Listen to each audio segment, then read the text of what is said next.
masses. Okay. For the whole Nigeria. Okay. I understand. Agboye. Program Minister of Interior. Okay. I understand.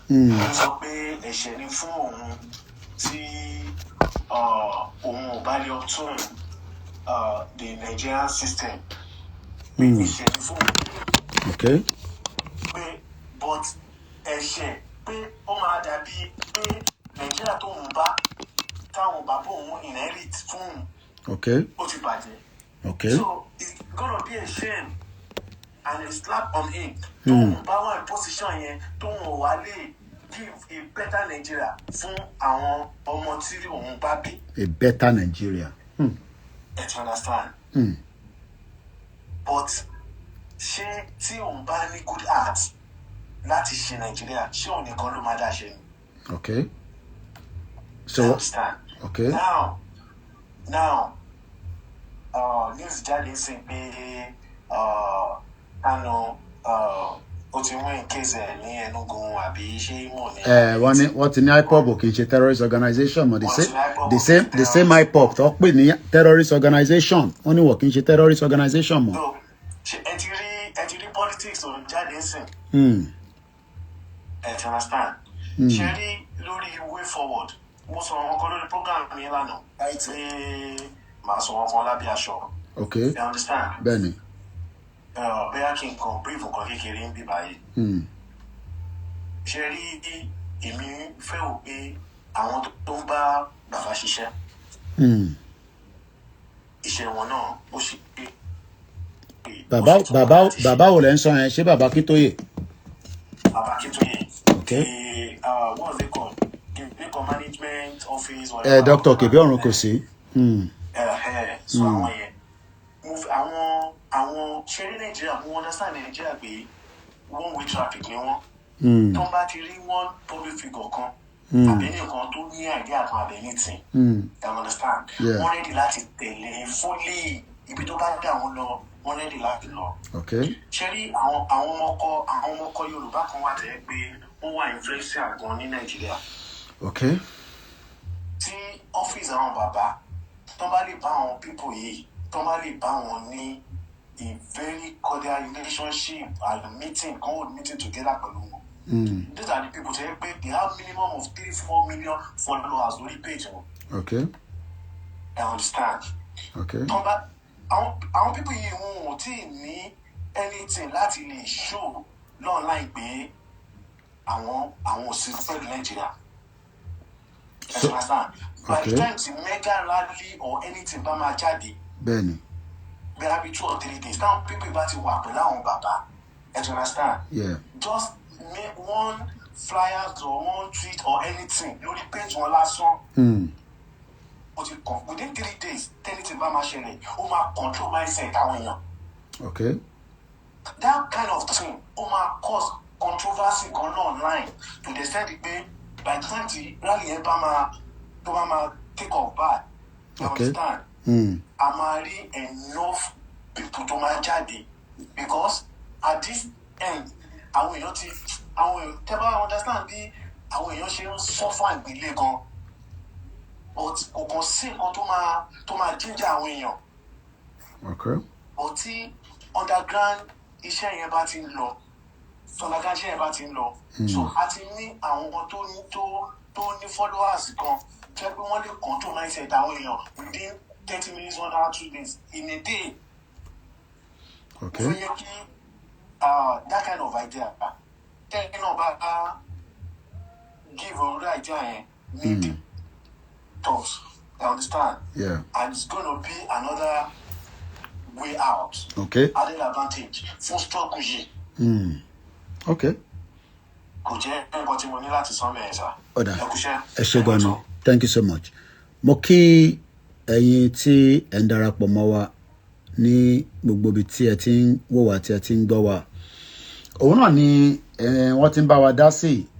Ìjẹ́ ẹ̀yin náà fi dá sí ẹ wọnú Zoom link yẹn kẹ́ wá bá wa dá sí àbí kí ẹ fi comment yín síbẹ̀ kájọ kà síta. Babawa Samuel Ajibolani, we want our Yoruba sovereign nation now, but to secure a viable nation, we have to support this present political dispensation in order to achieve our goals. Remember that there must be a consensus. So that is another person's views on this particular conversation. Everybody many different opinion. The question is, what happened after this government? Tí kò bá ṣe gbogbo tí ẹ̀ ń sọ pé máa ṣe. Ṣé gbà lẹ máa fi lẹ máa mú ìjà wá àbí nísìn tí opportunity ṣì wà fún wa láti continue our campaign and engagement towards the Yoruba nation. Èwo gangan lẹ fẹ́ nínú gbogbo ẹ̀. Mo kí bàbá mi Awófájí mi Adékúnlé Fáwì ẹ kú gbogbo gbà. Ìjọba yìí ti bẹ̀rẹ̀ báyìí látàná nítorí pé Supreme Court ti sọ pé òun ló wọlé. Ẹ jẹ́ n yọ kíní tí mo fi sétí kúrò cause ó ń jẹ́ kétí mi máa lọ kọ́ikọ́i. Àrà oríṣiríṣi la máa ń dá pẹ̀lú mídíà. Ọ̀nà tó bá wù mí mo lè gbégbà. Tẹ́ bá lọ sórí Instagram bí fire ló wà níbẹ̀. Mo máa ka èyí tí mo kà láàárọ̀ ẹ̀ again fáǹfààní ẹni tí kò tí gbọ́ tẹ́lẹ̀. Orúkọ tèmi ni Ọláyọmí Kóìkì. This is the first time I'm linking my Zoom into. I'm going to be having more Zoom now because £15 ń gbà lọ́wọ́ mi ní every month. Dẹ̀ ń lò púpọ̀. So a máa bẹ̀rẹ̀ sí ń lò dáadáa nísìn. So I will have a lot of Zoom engagement. Ìgbà míì a máa ṣe Zoom míì tí kò ní go live. Moment tó wà ta ní iPhone yìí because a fẹ́ mọ ẹni tó wà within the iPhone. Ẹ bá wa unmute ara yín sà àbí mà. Ìyá wa Mọ́súnmọ́lá a máa ní ká disconnect yín bí ẹ máa ní láti tún wọlé padà because gbọ́ yín ẹ̀yin náà rẹ̀ gbọ́ wa and it could be anybody in there. I need to know who is in there. So a máa remove yín kẹ́ tún wọlé padà ẹ má bínú mà. Dẹ̀ ní report yín sí Zoom akọ̀mọ̀ ayọ̀ yín ni. Ta ló wà lórí iPhone yẹn ẹ bá wa unmute. Mo fẹ́ ghost nínú conversation yìí. I would rather not have anybody. Mo ń bọ̀ Ìbàdàn Olúyọ̀lé lẹ́ẹ̀kan sí. Lẹ́ẹ̀kan sí ta ló wà nínú iPhone. Mo ti ní kẹ́ unmute. Màá fún yín ní time because ó lè difficult tó bá jáwọn àgbàlagbà ló wà níbẹ̀. After 10 minutes tá bá ti ní kẹ́ unmute a máa disconnect yín kúrò because ó lè jáwọn 2x2 àwọn ìyá bomb bastard yẹn. Ó dẹ̀ lè jẹ́ ìjìnlẹ̀ ló rán yàn wá kó wá jókòó sínú bíbá. I don't want anybody to come and sit there. I want engagement. Mo kẹ́yìn tẹ́ wà lórí TikTok ṣé ń gbádùn mi bóyìnbó ṣe ń gbádùn sìgá. Mo kíyà mi Aya Alápò Afọlábí ẹ káàbọ̀. Mo kí gbogbo ẹ̀yin tẹ́ ń darapọ̀ mọ́ wa ẹ máa wọ́ndà pé ń bolójú mi wà bí. Ó kúkú wà ń bẹ̀. Ìbéèrè tó jẹyọ ni pé Tinubu ti débẹ̀ nísìn. Ara ọgbọ̀n tó dìbò báyìí kódà wọ́n ní ẹ lè celebrate. Bèbí kan sọ̀rọ̀ ní orí ọ̀sẹ̀ ní fídíò ẹ̀ sí mi. Ó ní kódà àwọn èèyàn lè jubilate nígbà tẹ́ ẹ̀ ní energy. Ebi ò jẹ́ kẹ́ jubilate. Ẹ pé tẹ́lẹ̀ tó bá yẹ pé bí Tinubu ṣe wọlé yẹn ó yẹ kí ogbon jubilate. Wọ́n náà lè jubilate because kò sówó níta. Ẹnu dẹ̀ ti gbẹ báyìí.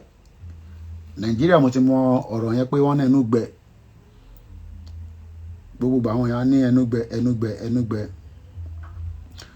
Bó ṣe ń pa ọmọ kékeré ló ń pa àgbàlagbà Nàìjíríà báyìí kọ́lọ́n kó ṣàánú. Bèbí kan ni wọ́n fárun abẹ́ lọ pàdánù ní Port Harcourt. Wọ́n ti fi ṣe money ritual. Ọlọ́run ọba Elédùmarè kó wà pẹ̀lẹ́yìn tí ẹ wà ń lé kó máa bá fi ṣọ́ ẹ̀ṣọ́ yín. That's the only thing we can say. Àwọn ní kankan ta fẹ́ fún yín ju pé kọ́lọ́run máa fi ṣọ́ ẹ̀ṣọ́ yín lọ. So because Nigeria is really in a big mess. So lẹ́ẹ̀kan sí a ṣe wà lórí ètò náà. A ṣe ń bá ètò yẹn lọ bó ṣe jẹ́ kó máa lọ náà.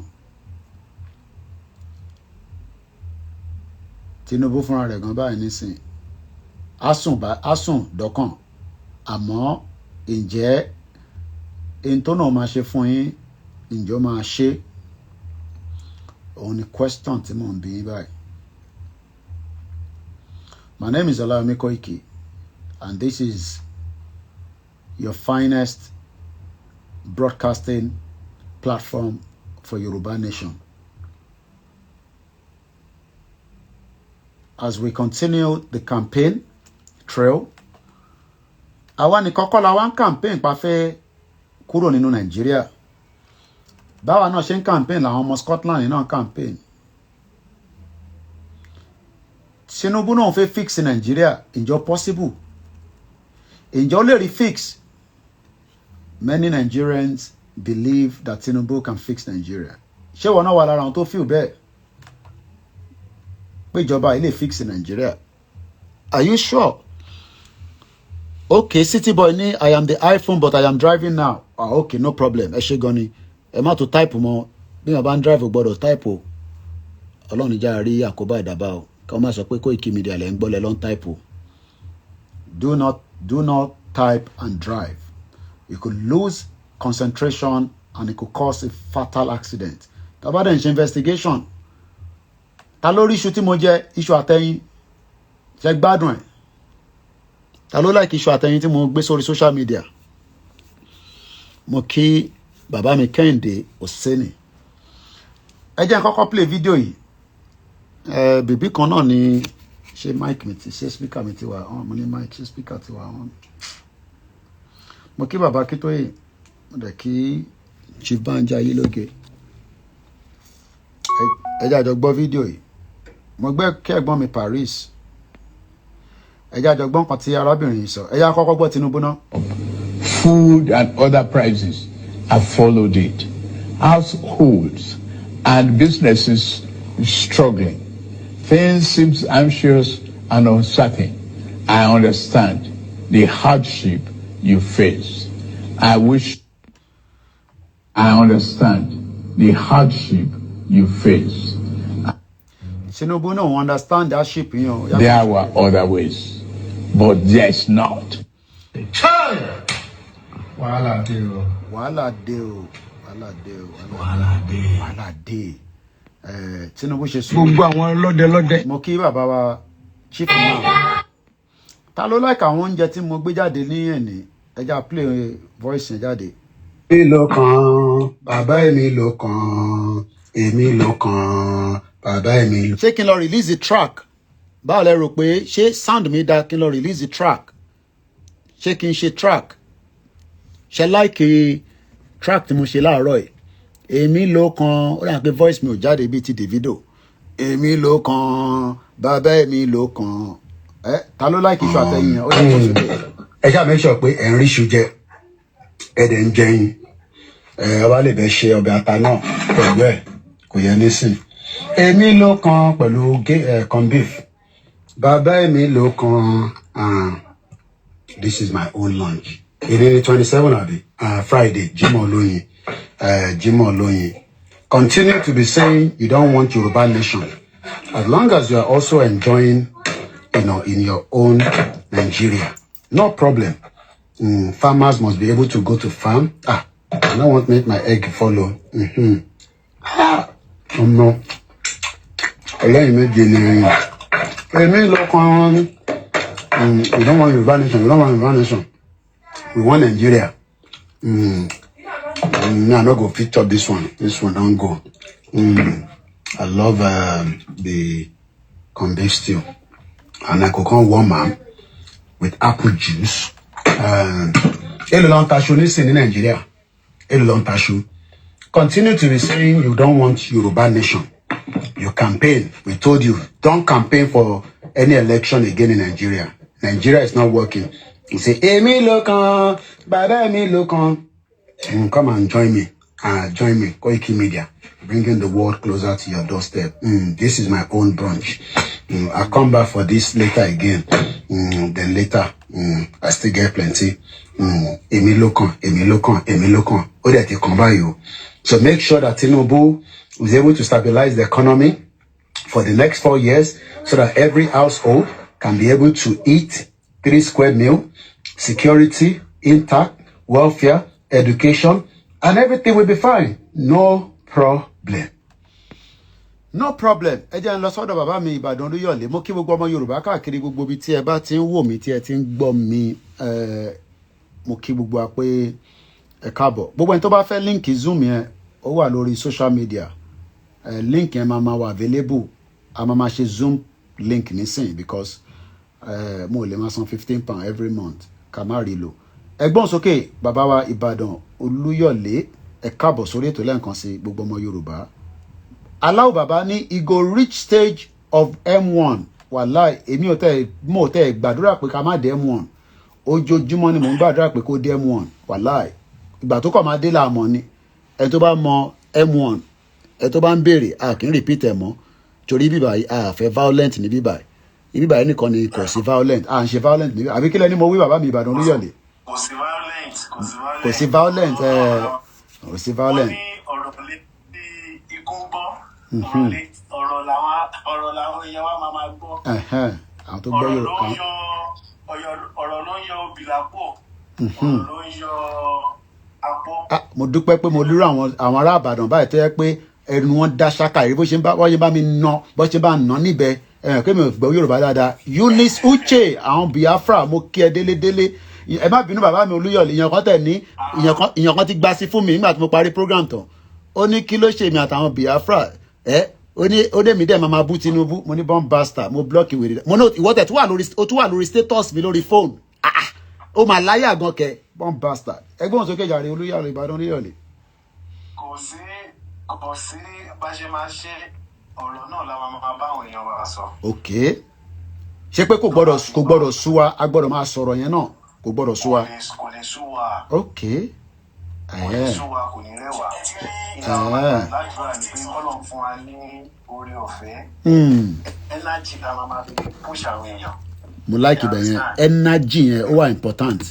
ẹnájì la máa fi push àwọn èèyàn. ok kọ́lọ́n kó fún wa strength yẹn ó dẹ̀ wà important ká ní strength kọ́ni tó bá ní strength kò lè ṣe nǹkan kan. ṣe rí àwọn kankan máa ń wà tó yẹ pé àwọn èèyàn wa. torí pé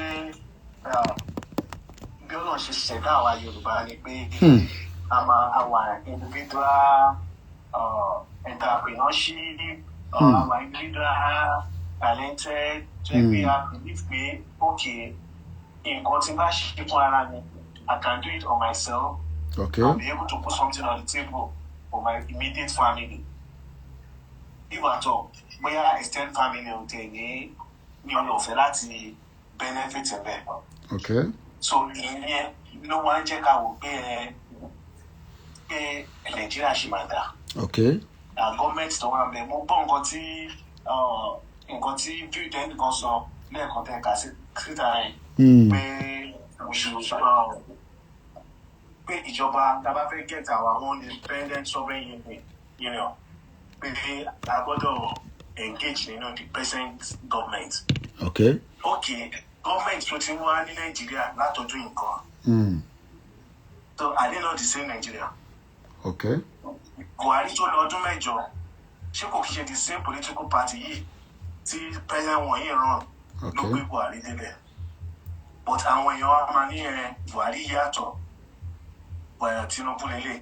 But this same Tinubu òun ló ta Buhari fún wa náà. So tí bá gbọ́ yín dáadáa so that means it's still the same government even though pé olórí ọ̀tọ̀ọ̀tọ̀ ni. Ṣé the same manifesto kan ni party wọn ni ṣé ó máa yàtọ̀ ni. Okay. Ó lè yàtọ̀ náà. Understand? The party chairman ṣé kò kí ṣe Gàndọ́là tí wọ́n sọ pé ọ̀wẹ́ òun ó kọ́ ni party chairman ni. Ẹ parọ́. Wọ́n ní ìmí kékeré lórí àwo létí àwo tí ojú bá kúrò ń bẹ̀ ṣé ọmọ máa kúrò ń bẹ̀. Ọmọ wa ní Tinubu nǹkan kan ìtàn ti ṣe látẹ̀yìn ọkàn máa sọ fún wa náà. Gbogbo ala máa gbọ́ ló máa wà nínú brain wa. Now 100 days máa pé sìn àwọn ọmọ òde celebrate ẹ̀. Kí ló dé? Inú dídùn ni móríyá wà. Inú dídùn ló móríyá wà. Inú dídùn ló móríyá wà. tínú àwọn èèyàn bá dùn okay ṣé Àbújá nìkan náà ti máa celebrate ni. so then sọ nísìnyí pé inú àwọn èèyàn dùn báyìí. Níbo ni inú àwọn èèyàn ti máa dùn. ẹ̀dẹ̀ ṣọ́ọ̀pẹ̀lẹ̀ evidence abẹ́kan sọ ni. Presently kò báyìí ní last month mo ka news pé a whole usage a teaching hospital. Kò sí náà níbẹ̀ for almost 2 weeks. Blackouts náà wà all through a whole teaching hospital. Okay. Kí ló fẹ́ cost irú àwọn hospital yẹn kó má jẹ́ pé àwọn gbogbo wọn ti ń generate electricity fún ara wọn. Wọ́n ní NEPA wọ́n ní àwọn NEPA wọ́n lọ gé náà wọn. mo tẹ̀ ń wo ìyá mi àṣà ti ṣe lánàá táwọn polytechnic kan complain pé àwọn ò lówó láti máa fi fuel diesel nǹkan mọ́ something like that. Bó ṣe ń ṣẹlẹ̀ ní gbogbo institution ní Nàìjíríà ni. Lílo kan bàbá mi. Mo gbádùn yín ẹ má bínú. Ṣé ìyẹn la máa continue. Lots of fuel as Okay. Okay. Lílo kan. Pẹ̀lú ọ̀rọ̀ tí mo fẹ́. Tó dictate tó ṣe so tó lè cure cancer. Yeah.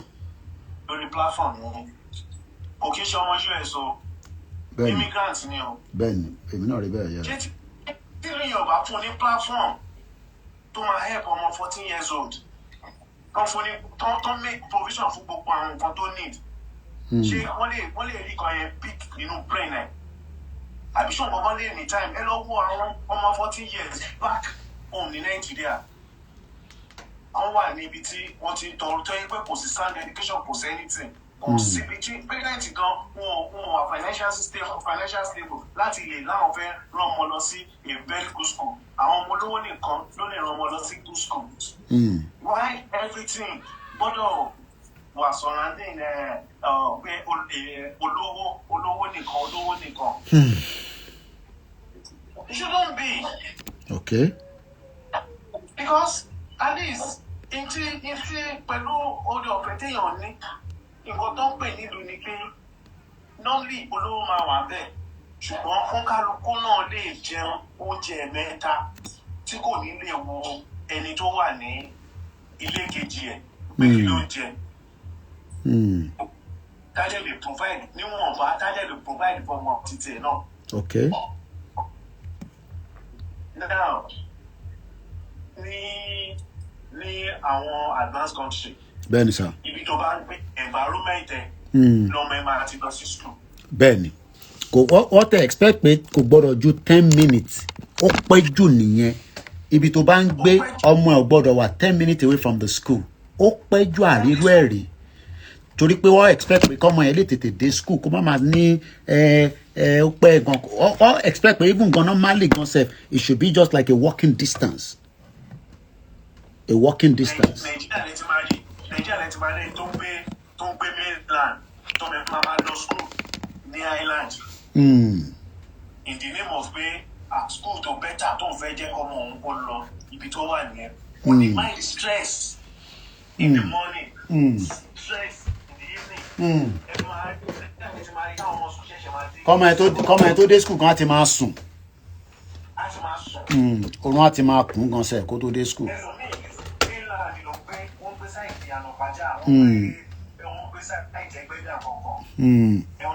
Yeah.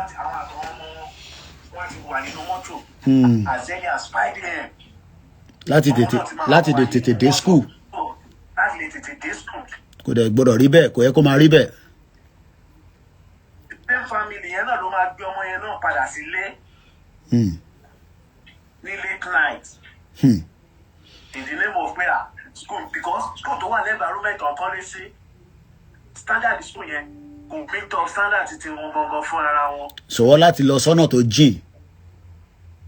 Wọ́n láti lọ sọ́nà jíjìn they won't mind that stress passing through that stress. Wàá tètè wá máa jí ọmọ yẹn láti bíi 4 o'clock lóru kọ́mọ ẹ máa fi dé school bá máa sùn ní bẹ́ẹ̀ tó jẹ̀bà láàárọ̀. I understand. Ìjọ wo la fẹ́ ṣe yẹn dà? Ìjọ wo la fẹ́ ṣe yẹn dà? Kó máa dá. Ṣerú life tí àwọn ọmọ president wa yẹn ṣerú life táwọn yẹn ti tọ́ lè yẹn. Okay. But ẹ mọ̀ tí nǹkan mọ̀ pé tí nǹkan bá ti dojú ẹ̀ ní Nàìjíríà. àwọn èèyàn wọn kì í yíjú padà ó ti fẹ́ débẹ̀ tán. So kí ló ń fà á tí àwọn èèyàn fi dá sọ̀rọ̀ movement yìí? Kí ni wọ́n ń rí? Because gbogbo pé wọ́n máa ní wọ́n gbọ́ yẹn èmi ò believe ẹ̀, irọ́ ni. Àwọn èèyàn ń gbọ́. Gbogbo pé wọ́n máa ní wọ́n gbọ́ Yorùbá nation is all lies. Ó báyìí pé a kò ní láti intensify mọ́ lórí. Ibi tẹ́ ti máa mọ̀ báwọn èèyàn ń gbọ́. Ìyẹn kan ẹ̀kan sọ̀rọ̀ ẹ̀kan lọ lo page kan that has to do with Yoruba nation or anything agitation. Understand? Lórí àwọn platform yẹn ẹ máa rí báwọn èèyàn ṣe máa attack yín. Àwọn tẹ́ ẹ̀ expect gan ló máa padà reply message tẹ̀lé bàtà kẹ́kàn bújọba yẹn. Okay. Ó jẹ́ pé lórí page yìí kẹ́kàn lo graphic Yorùbá nation kẹ́kàn sọ̀rọ̀ against the present government. Okay. Ẹ máa rí báwọn èèyàn ṣe máa attack yín. So àwọn tẹ́ ẹ̀ expect gan so definitely they know what is going on. Lórí Clubhouse oríṣiríṣi page ló wà lórí Yorùbá nation. Mo gbọ́ bẹ́ẹ̀ yeah.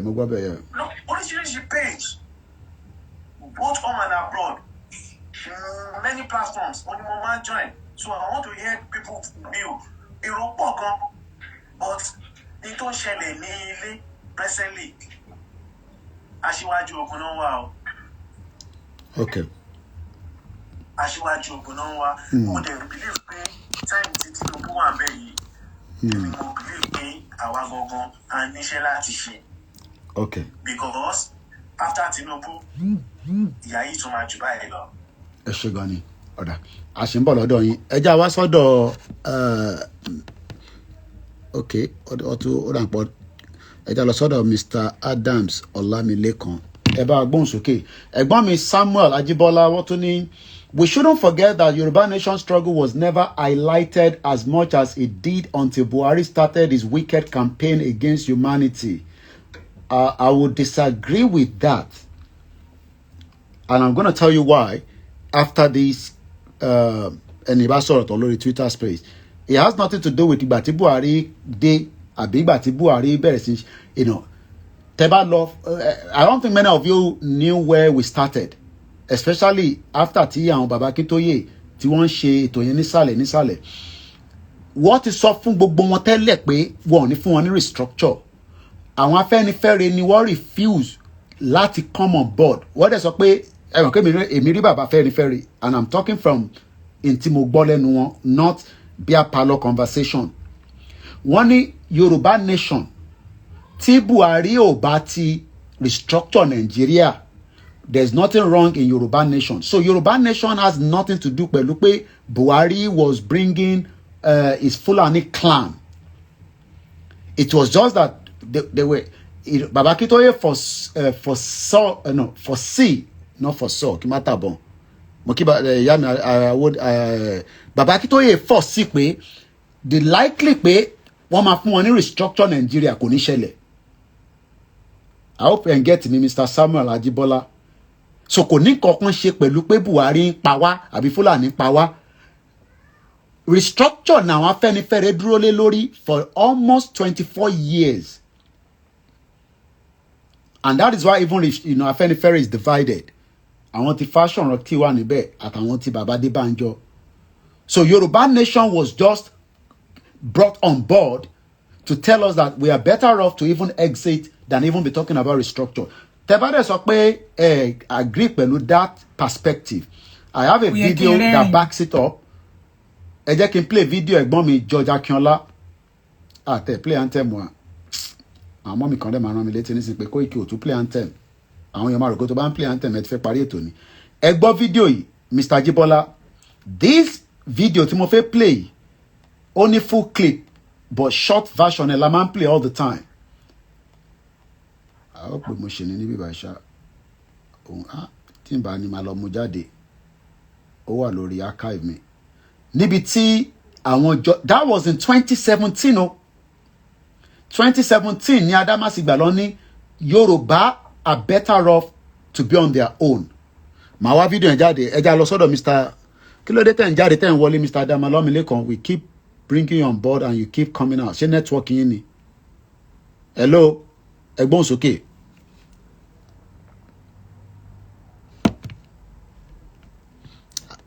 ẹ ti mute ara yín Mr. Adam Olamilekan. Ẹ kò lẹ́sẹ̀. Ẹ káàbọ̀ sórí ètò wa. Yes. Ẹ kú ètò náà. Ètò nìyẹn. Ṣé rí tàbá ní parọ́ fún àwa láàbùdó wa? Yeah, foresee, yeah.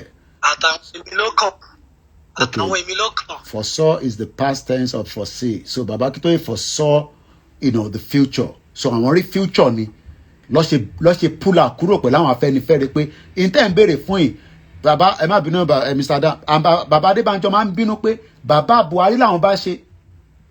He keep using that phrase all the time. There was a lot of questions I asked him and there are some that like I always say is not for public consumption. Ẹ̀gbọ́n sókè mo gbọ́ yín.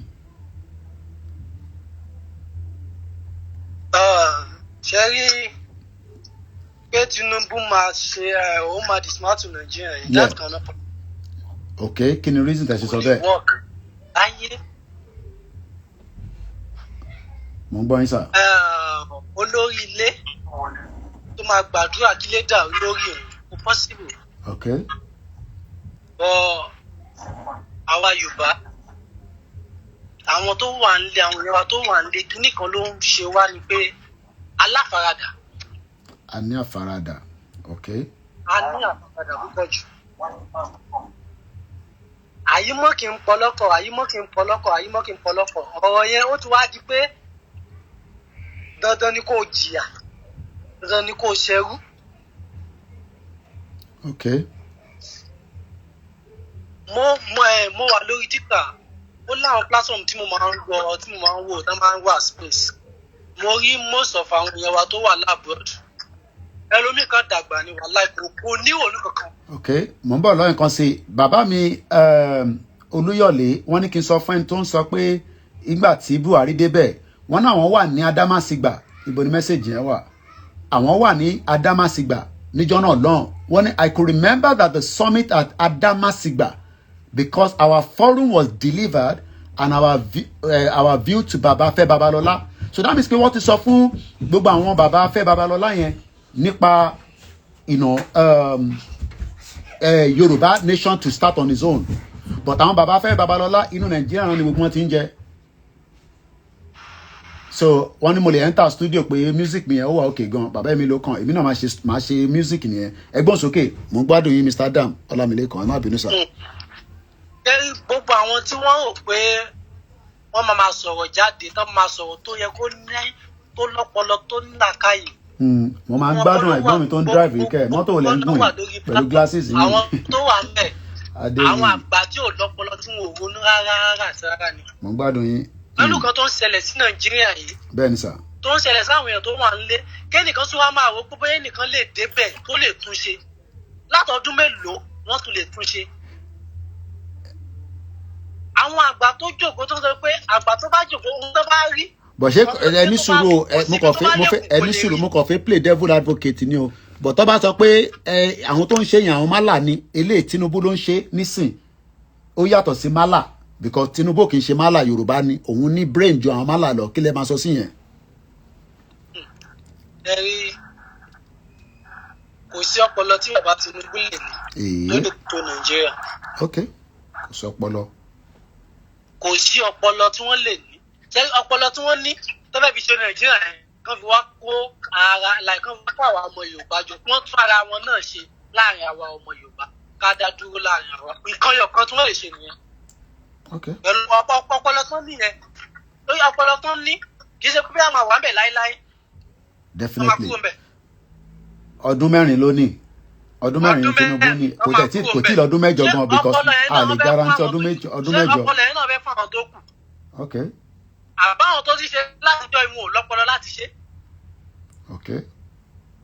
àwọn béèrè tí ẹ fẹ́ máa béèrè lọ́wọ́ àwọn tó wà ń bẹ̀ látijọ́ ṣé wọn ò kí ṣe yẹn náà ni ṣé báwọn kan náà ni wọ́n jọ ń ṣe é ṣé bàbá Tinubu náà ò ṣe é ni. ok.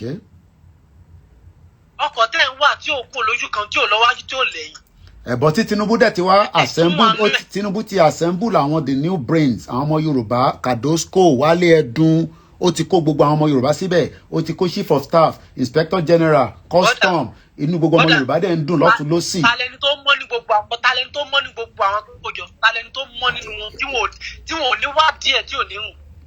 Okay. Talẹni tó mọ̀ ní gbogbo wọn, nínú gbogbo àwọn tó kóra wọn jọ, talẹni tí ò ní wàhálà, tí ò ní kankan nínú, tí ò ní kọlùkọlù nínú gbogbo wọn. Okay.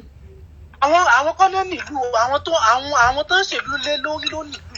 Tí ara ní ṣe èèyàn mélòó nínú wọn ló lè dunnú báyìí pẹ̀lú pé Tinubu ti di tó bẹ́ẹ̀ ti wà lójú ìjọba, èèyàn mélòó nílẹ̀ Yorùbá ló lè dìde tí wọ́n pọ́n nínú àwọn dùn àti gbogbo àwọn èmi ló kàn gbogbo wọn. Èèyàn mélòó nínú wọn. Mo mọ̀ pé Elédùmarè fẹ́ yẹ kí wọ́n fi kọ́gbọ́n náà ni. Àsìkò tiwa wá lélẹ́yìí. Ṣé gbogbo ọ̀rọ̀ tá a ti sọ? Sákò yìí gbogbo ọ̀rọ̀ tẹ̀ ti sọ nígbà yẹn. Bẹ́ẹ̀ni. Báyìí yẹn, gbogbo àwọn fídíò yẹn, òun la máa repost padà pé a ti sọ.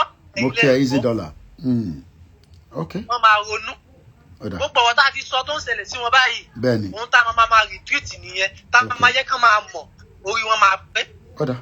Okay. Wọ́n máa ronú. Mo ń bọ̀ lọ́dọ̀ yín. Once again, a very good evening and welcome to the live transmission. Live program ni là ń ṣe lọ́wọ́lọ́wọ́. Ẹ jẹ́ n lọ sọ́dọ̀ Ọlákúnlé Max. Mo ń bọ̀ lọ́dọ̀ yín bàbá mi Abíọ́dún Adéwòyè. Ẹ jẹ́ lọ sọ́dọ̀ Adékúnlé Max. Ẹ bá gbóhùn sókè sà. Ẹ mà káàbọ̀ sórí ètò náà sà. Ètò náà nìyẹn. A bá wa lára mu. Àwọn ọ̀rọ̀ tèmi kò ní fi bẹ́ẹ̀ pọ̀. Màá kàn touch àwọn area díẹ̀díẹ̀ ni. Mo kọ́kọ́ fẹ́ bẹ̀rẹ̀ lórí ọ̀rọ̀ President Tinubu. Okay. Àwọn tí wọ́n nípa àwọn bílíọ̀nù nínú ìjọba ẹ̀. Bẹ́ẹ̀ni. Ṣé pé bóyá fáwọn náà wọ̀n lórí tọ́rùn, àwọn náà ṣàmà ní ìkọ̀kọ̀ náà tí àwọn náà fi sọ pé àwọn bílíọ̀nù nínú ẹ̀. Bẹ́ẹ̀ni. Ṣùgbọ́n mo believe pé in the past 6 months or so. Yeah. Most of gbogbo wọn náà ti wọ́n tó ń tí nǹkan dáwọ́ ẹ̀sìn pé àwọn dà pé kìíní yóò rí báwọn ṣe o. Ẹ ṣọ́ bẹ́ẹ̀ pé wọ́n ti ń think like that. Yeah, sure. Because reason tí mo fi sọ bẹ́ẹ̀ is that most of our friends tí mo ní tí mo ń tẹjọ engage. Tí mo ń try láti convince nípa movement yẹn gbogbo last 2 years yẹn. Yeah. Tí wọ́n gbọ́ tí wọ́n. So ó kàn yà mí lẹ́nu pé àwọn náà ni wọ́n ṣe wá tí wọ́n bá mi sìn ká fà báwo wá ní movement yẹn sí bí a pé yẹn ni ìyẹn lọ́lọ́ ìyẹn lélẹ́yìn so torí ẹ̀ láwọn míì wà ní ayé tajọ wà pé wọ́n máa ń learn the hard way ni tí nǹkan ò bá ti ṣe ẹlòmíì wọ́n ń kẹ́ wọn nígbàgbọ́ pé bóyá pé ìkan sọ ṣe understand. So mo fẹ́ tún fi nǹkan kan tún fi ṣe àpèjúwe síra wọn. Nàìjíríà yẹn tó bá jẹ́ pé bíi 2 years back or 3 years back 3 years back ni ẹnìkan sọ fún mi pé Benin Republic ní pé bóyá pé ó máa ní time kan tí wọ́n máa bẹ́ẹ̀ wá abẹ́lé ẹnjìyàn láìláì pé but nǹkan kan tí mo wá rí bẹ́ẹ̀ ni pé little time tí mo ti wà níbí báyìí because mi ti lo èyí ẹ̀ bí báyìí. Mo kàn níjọ́ yẹn náà mo kàn jí náà ni because economy yẹn ó ti ń choke mi bákan ṣá. Mo kàn jí náà ni mo kàn decide pé ti ẹ̀dùn náà mo ní ọ̀rẹ́ ní Benin Republic yìí tó dẹ̀ sọ fún mi pé ọ̀dà jẹ́ kí n kàn lọ bẹ̀ kí n kàn lọ fún 1 week kí n kàn fi wò ó. But to my surprise nígbà tí mo wọ bíbá ẹni March 2001 nǹkan tí mo bá ó yà mí lẹ́nu kò kí ń ṣe pé inú city wọn ni mo wà Kútọ̀nù kan ẹ̀ ṣe Port Novo ni mo but under Port Novo ni bíbá iná wà but village ni bí abúlé even mud houses ó ṣe pọ̀ ní bíbá ilé alámọ̀ ó ṣe pọ̀ ní bíbá but ṣe máa pẹ́ iná wọn gbogbo inú tí mo ti rìn wọnú anytime mo lè decide ní àti rìn látàárọ̀ bọ̀ ní gbogbo òru tí nǹkan pọ̀ lẹ́nu ṣe mí tí tí ẹnì kan ò lè ní ṣe yìí. Okay. Iná wọn ò ṣẹ́jú rí. Wọ́n tójú yẹn bá ti rọ̀ tó bá rọ̀ tó bá kún tó bá kọ̀ pọ̀ tára yẹn tó bá ṣe kíní náà máa ń pa tó bá dẹ̀ ti ṣe kíní náà máa tàn padà. Oúnjẹ bíbà yìí ó wọ̀. Ilé wọn ní bíbà yìí níbi tí mo wà ní Sókótó náà bíbà yìí tí mo wà yìí. Ó ṣe moderate. Ìkòròdú ni mo ti kúrò ìsàpẹ́kì. Okay. And Ikorodu is meant to be a very big player. Tó bá jẹ́ pé Nigeria ń ṣiṣẹ́ in reality. Yes. Owó ní Ikorodu sí ni Roma Palo ní Ikorodu sí. Tí ẹ bá rẹni tí ó máa ṣàní ọmọ àgbà agreement. Mo kí bàbá Lẹ́kìtì ẹ káàbọ̀ sórí ètò wa sà. Tó bá gba agreement and commission lọ́wọ́ yín tó bá fẹ́ ṣàní ọmọ àgbà 300,000 above gan. Ìyẹn ní ọdún ṣé 2 bedroom? Room and parlor. Self. Okay. So, if you buy the parents a month in Sefa, she may pay grandfather there and Sefa by. So, a month stay until you buy 15,000 Sefa near a month me by. At least, Tiba Mafish near a year, 200,000. Okay. And you not a bad look, because see anything crazy bill. Iná tó bá lò òun ló máa rí tó máa san. Àwọn people yìí wọ́n kéré ṣùgbọ́n wọ́n practice advanced country life. Okay. Country is a developing country báyìí. Nítorí kìíní tẹ́ bá ní working system. Before you know it, ìlú máa ń change rapidly ni. Kí development máa bá lò ní kò jẹ́ kí ìlú máa wà backward. 25 years mo ti wà níbí báyìí. Development ń bá nǹkan míì ni kódà tíyàn bá dàdúgbò míì gan sef tó bá careful gan máa bèrè pa ṣé ojúṣe di London ni bó dẹ̀ ṣe láti rí náà nìyẹn. Mr. Kweki gbogbo abúlé wọn níbí báyìí pátápátá òun ni tà náà níjọba wọn tí kò tí ta wọn but ó ti lànà síbẹ̀ ó gírèdì gbogbo ọ̀nà gbogbo ní abúlé yẹn pátápátá kò tí ta ẹ o but ó gírèdì gbogbo ọ̀nà yẹn pátápátá. Okay. Ibi tí náà bá wọ̀ láńlọ́ọ̀dù bẹ̀yẹ bẹ́ẹ̀ àwọn ọmọ ìlú wọ́n ṣiṣẹ́ wọ́n dẹ̀ rówó ìjọba yẹn jẹ́ kí wọ́n reason pé ẹni tó bá ṣiṣẹ́ máa rówó. Ṣé understand? Now, ìgbà tí mo wá compare and contrast ṣé mo kí mo ní mo wá fẹ́ lo 1 week ní ìbáyìí ni. Pẹ̀lú gbogbo nǹkan kékeré tí mo rí tó convince me. Mind you, country yóò tó ti ọ̀dọ̀ wa o but ó ń develop ìfọ̀kànbalẹ̀ dẹ̀ wà oúnjẹ wọn ò wọ́n. Nǹkan tí mo máa fi 40,000 naira rà ní Nàìjíríà tí n bá fi 19,000 Sefa rà ó máa jù lọ. Okay. You understand? Aboye. So now I'm saying for all those one Nigerians tí wọ́n ṣe believe in Tinubu, kò sí wàhálà kí a tó lajú kí a tó jìn sí ọdún mẹ́rin á pé. Okay. Tí ó wá dẹ̀ ti ṣe kínní tí ó bá ṣe wọ́n á tún fi ọdún mẹ́rin kún nítorí kí ni wọ́n dìbò ní ìlú yẹn selection ni. You understand? Ká dẹ̀ mọ̀ pé Tinubu ń sìn yìí ó dẹ̀ ti fi gbogbo àwọn èèyàn ẹ̀ sí just like bí àwọn ìjọba ẹ̀ náà ṣe máa ń ṣe. Bẹ́ẹ̀ni. Òkò bá lo ATS ẹ̀ pé ní tó bá tún lu wá bẹ́ẹ̀ again.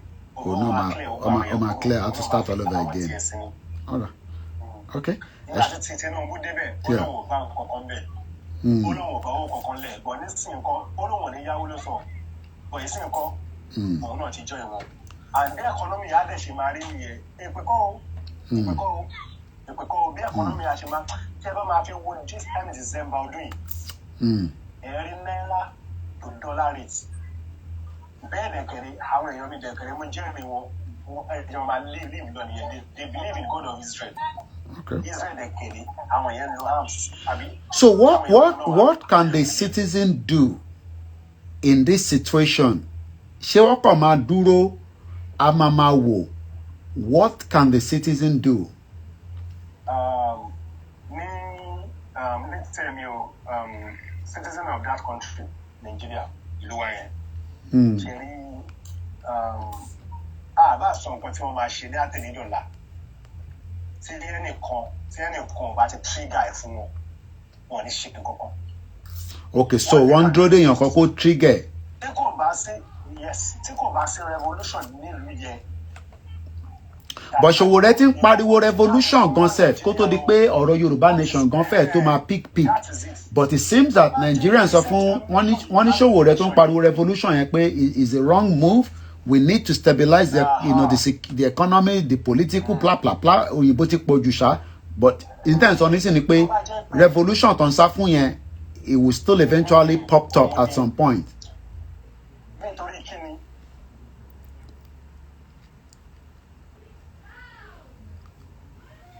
Alright, but Mr. Lolly Komobia network. Alright. Ẹ jẹ́ ká padà sórí ètò. Mo máa ń kí gbogbo alẹ́ nǹkan sí pé a kúrọ̀lẹ́ níbikíbi tí ẹ wà tí ẹ ti ń gbọ́ wa tí ẹ ti ń wò wá. Koiki Media, Ọláyọmí Koiki ni mò ń jẹ́. Èmi ní bàbá Yorùbá Nation. Ẹ jẹ́ ká gbọ́ fídíò yìí. Ẹ jẹ́ gbọ́n tọ́ta yìí. Ó fọ́ ni, ẹ má bínú pé mo rẹ́rìn, kò yẹ kí n rẹ́rìn. So nǹkan tó ṣẹlẹ̀ ni pé àti tó bí like 3 or 4 hours ago mo rí news pé Supreme Court ti padà rule pé Tinubu ló win ní 2023 election. But the funny part is ìyálàyà yóò tó jubilate ẹ̀mí gbogbo wa ti fẹ́ bọ́. Rí 100 days in office celebrate débi tẹ́lẹ̀ ẹ̀mí gbogbo wa ti fẹ́ pin ojú wa ti dá. Àtẹ̀yìn ló kàn ó àtẹ̀yìn tí ó kàn ó ẹ̀mí everybody ti fẹ́ bọ́ báyìí ní ìgbà ọwọ́ lọ́wọ́ because you dey touch everybody. Kò yẹ kí rẹ́rìn mo mọ̀ kò yẹ kí rẹ́rìn mo ẹ má bínú pé mo rẹ́rìn. Ṣé gbogbo owó campaign yìí ṣe tí ìnà tán ṣá because for the next 4 years ní ẹjọ́ ìbá tẹ̀sí ṣe 8 years ojú yẹn á bó ojú wa. Ẹ má jẹ́ sọ pé ojú yín torí èmi náà wà ń bẹ mo sì wà country even kí n kúrò country yìí gan ṣé gbogbo ẹbí mi mo fẹ́ kó lọ ni ojú wa abo èmi wá ti fẹ́ bọ́ torí mo jẹ́rìí àwọn èèyàn tí mo ní ká ní pé kí irú ẹ̀ ní ìbá yìí sìn oríṣiríṣi orin ọ̀tẹ̀ láti máa gbọ́ oríṣiríṣi caption oríṣiríṣi èpè láti máa gbọ́ tó ti máa lọ wọ́n ti sọ pé ọmọdé kò mọ̀gùn ó ń pè lẹ́fọ̀n ọmọdé ò tó pẹpẹ tàgbàlagbà kiri kò wá bọ̀ báyìí wọn bí yàrá jẹ anybody rẹ kó jubilate torí ẹ̀mí yìí ti fẹ́ bọ́.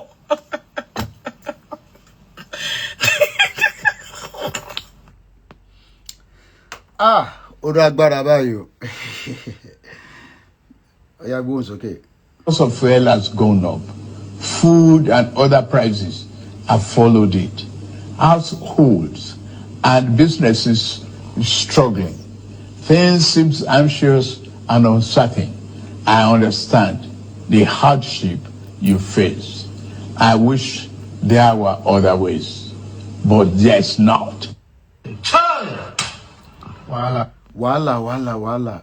Wọ́n kí gbogbo alẹ́ nǹkan sí pé mo kí wa, mo kí ọmọdé, mo kí gbogbo wa. Now, ẹ jẹ́ ká wá lọ ka átíkù yẹn lẹ́ẹ̀kan sí èyí tí a kà láàárọ̀ ẹ̀ mọ̀ pé àráyè bá ṣẹ̀ dáadáa láàárọ̀ ẹ̀. So let me now read it again for the benefit of ẹni tó ti wo program tààrọ̀. This is our second program for the day. 24 hours ní platform wa. Sometimes we might go quiet, but we are never quiet on the Twitter space. I mean, on the Twitter rather. I'll be X. Go on Twitter, I'm on X. So remember to follow us on the X, which is Koiki Media. Many of you probably, will be new to the platform. This is a Yoruba Nation campaign media. That is what we do. That is what we talk about. I don't have any other thing than the dismantle of Nigeria. You can pray for Nigeria from now to thy kingdom come. You have the right to pray for Nigeria. I have stopped praying for Nigeria very long time ago. It's a weary country. I don't think it's worth praying for Nigeria anyway. But you have the right to pray for Nigeria if that is what you think, your pastor, your imam, your afar is telling you to do. You should pray for Nigeria, okay? So, Eka Kanti message mo receive lano. About right any more receive any. Any highlight of the Biafra 2023 referendum in Finland. Urgent learning point to note. And he also talked about President Tinubu. So it's a 10 bullet points. It's a 10 bullet points. And I want us to go through it together again. Number one, Biafra, whether we Yoruba, we like it or not, will gain independence before the end of 2025. I'm going to try and do a bit of more analysis better than what I did in the morning. Let's go back to the latest report coming out in the last 24 hours regarding Mazi Nnamdi Kanu, the leader of the indigenous people of Biafra. According to the report coming out in the news, that let's first look at because I want to give you another update that I've just received now. But let's start with the one that came out yesterday, which is, okay, let's put IPOP because that might give me what I need. So, in the last few hours, a court ruling came out to say,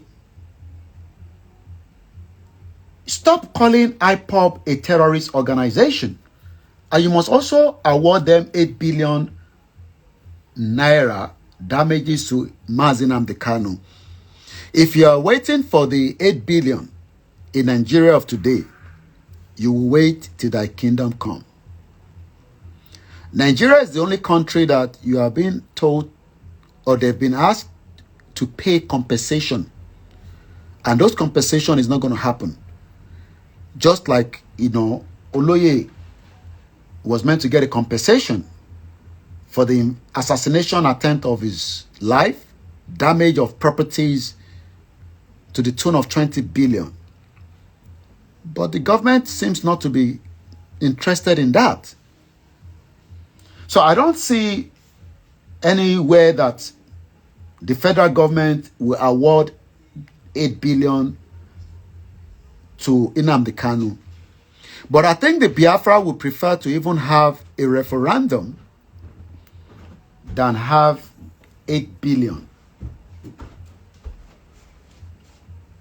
You okay? I think they would prefer that. They would rather prefer to have a referendum for the dismantle or disintegration or the breakup of Nigeria, whichever one you want to take. But it's a good thing. But I think this is just to put a kind of peace surrounding the agitation of the Biafrans or the Southeast in general. It's just to calm down the tension. Whether due to the fact that there was a referendum and a convention that took place in Finland last weekend, or maybe because the government do not want anybody to go out on this road and start protesting after the Supreme Court yesterday. So there's a game being played out in the public domain by the elite to make sure that Nigerians do not go out and start creating unnecessary havoc. Many of you are already scared anyway. After the death of many innocent Nigerians at Oyigbo and also Lekki Tollgate. People seem to be talking about the Lekki Tollgate, but we tend to forget that there was also killing from Wike that killed many innocent Igbos during the EndSARS that took place. Even people, as I speak to you, are still currently in prison. There's about 34 people that have been in prison since 3 years. So many Nigerians will not want to come out anyway to protest anymore because you are so scared. But you will definitely come out at the appropriate time through other means. But for now, I don't see Nigerians coming out to protest because You have been bastardized. You have been, you have literally been punched. And you were expecting the UK, America to deal with Nigeria politicians. And they've disappointed you. Even especially after this election. Many Nigerians thought that, the Europe, the Western country, will come in and say, hey, they're already celebrating Tinubu even while you are still wasting your time. Tinubu has been given, look, even if FBI brings out 10,000 files of Tinubu and says he's a criminal, it doesn't matter. Buhari is more than a criminal than even Tinubu anyway, so they are all the same. Tinubu will complete his tenure, but the question is, for the Yoruba that are, thinking that Tinubu will give them the peace, what happened after Tinubu? So, going back to what the State High Court sitting in Enugu has now nullified the 2017 that Olori Buruku, the bomb bastard, former President Muhammadu Buhari, dead or alive, he was the one that prescribed, and anytime we talk about Buhari, we must also be mentioning Yemi Osinbajo, because they are both in that government. So we must not try to say that Osinbajo, is a pastor, of Redeemed Christian Church or KICC or whatever nonsense, Osinbajo was one of the bastards that also allowed Buhari to use him to proscribe a innocent organization or a movement like IPOB and say they are terrorists. And this is what Nigerians are happy about. Hey, yeah, IPOB is a terrorist organization. So, don't you know that Buhari himself is a terrorist man? Can't you see it? That all your military have been infiltrated because Buhari allowed that. So when some of you are so excited that, yeah, it's good, call them terrorist organization. But today you have all the terrorist organization operating in Nigeria, and yet none of you have the iota to come out and say, no, IPOB is not a terrorist organization. But you want to come after somebody like me because I speak not on behalf of IPOB. They want to break out of Nigeria. They want to dismantle. They want a referendum. Let them go. So that we will remain in Nigeria as Yoruba people that are stupid and allow the North to continue to drive us backwards. So you got to choose one. Is either you choose the dissolution of Nigeria or you remain a slave in Nigeria. So it's good that after Buhari has left, I'm sure the court in Enugu must have got message from Tinubu that, look, that's the way Buhari say in 2017. Me, I don't agree. You better just say IPOB is no longer, a terrorist organization. Because you'll be wondering why the timing. Why now is because they want to slow down any one of you from coming out to protest on the street. And regardless of whatever they do, the Biafrans have said they are no longer interested in Nigeria. It might not mean literally everyone in the Southeast. I mean, I can't sit here and say everyone in the Southeast want to be part of the Biafra.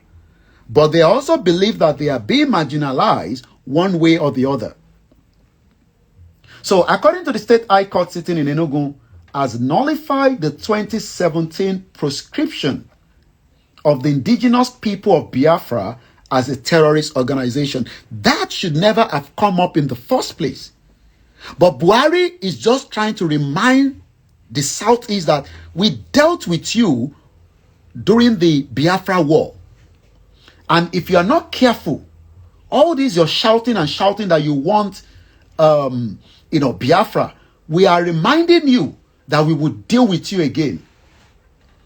And if you don't want to agree with me, yes, you are quite right. Mr. Taiwo Henry Olajide says, Nigerians have been subjugated.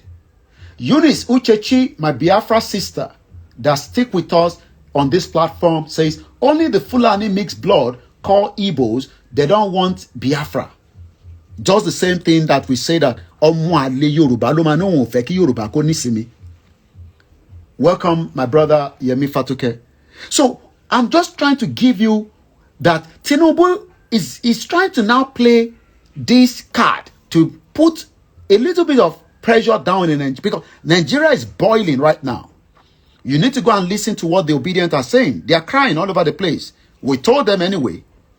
Just like we told Atiku. Atiku is not losing anything because he has stolen so much money that he doesn't have to be in Nigeria anyway. He'll probably just go to Dubai and, return back there. But many Nigerians are now saying, okay, so Biafra was never a terrorist organization. Why must you even believe? I have said it for the last 3 years that Biafra is not, IPOB rather, is not a terrorist organization.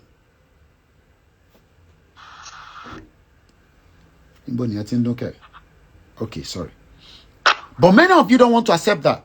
But now, a sitting high court in Enugu has now nullified that nonsense to say, you called the indigenous people of Biafra a terrorist organization. According to Anthony Onovo, the presiding judge on Thursday, which was yesterday, ruled that the proscription of IPOB is a violation of the fundamental human right of Nnamdi Kanu. Why are they just talking now? Is because most of these judges were also scared of the Fulani clan called Buhari.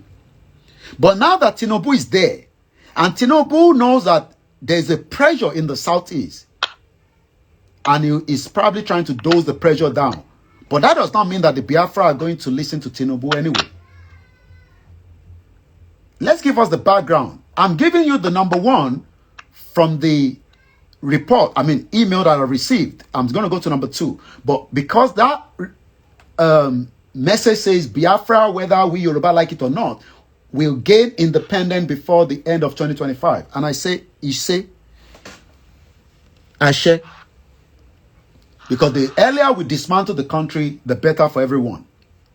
So let me just give you the background that led to why IPOB was called a terrorist organization. Mukiyawa Felicia Jagbe, Empress, good afternoon, good evening.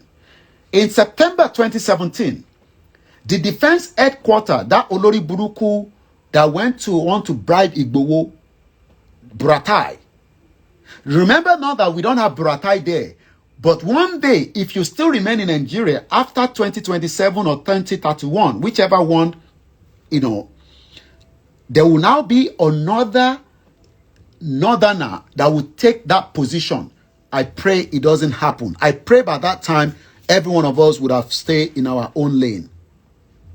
The Igbos or the Biafrans would have gone. The Arewas, even those are smaller, they can have their own country. There are countries that are not even up to small percentage. So it was the defense headquarters branded IPOB a militant terrorist organization. Some days later, the bomb bastard Olori Buruku former President Muhammadu Buhari, dead or alive, approved the legal process for the proscription of the separatist group. Buhari was the engineer behind that. Because Buhari is working for the West, is part of the agent put in Nigeria. And his father is from Niger. It was only his mother that is from Castina. So when we look at it categorically, Buhari is not even a true Nigerian. And that is why he invested so much in Niger that many of you now cannot pull the money back because Niger has now owed Bola Tinubu on his spectrum. They've owed him like that. He can't do anything. Because there's a military junta in Niger. So we don't even have that cordial relationship anymore with the same country that Buhari invested money into.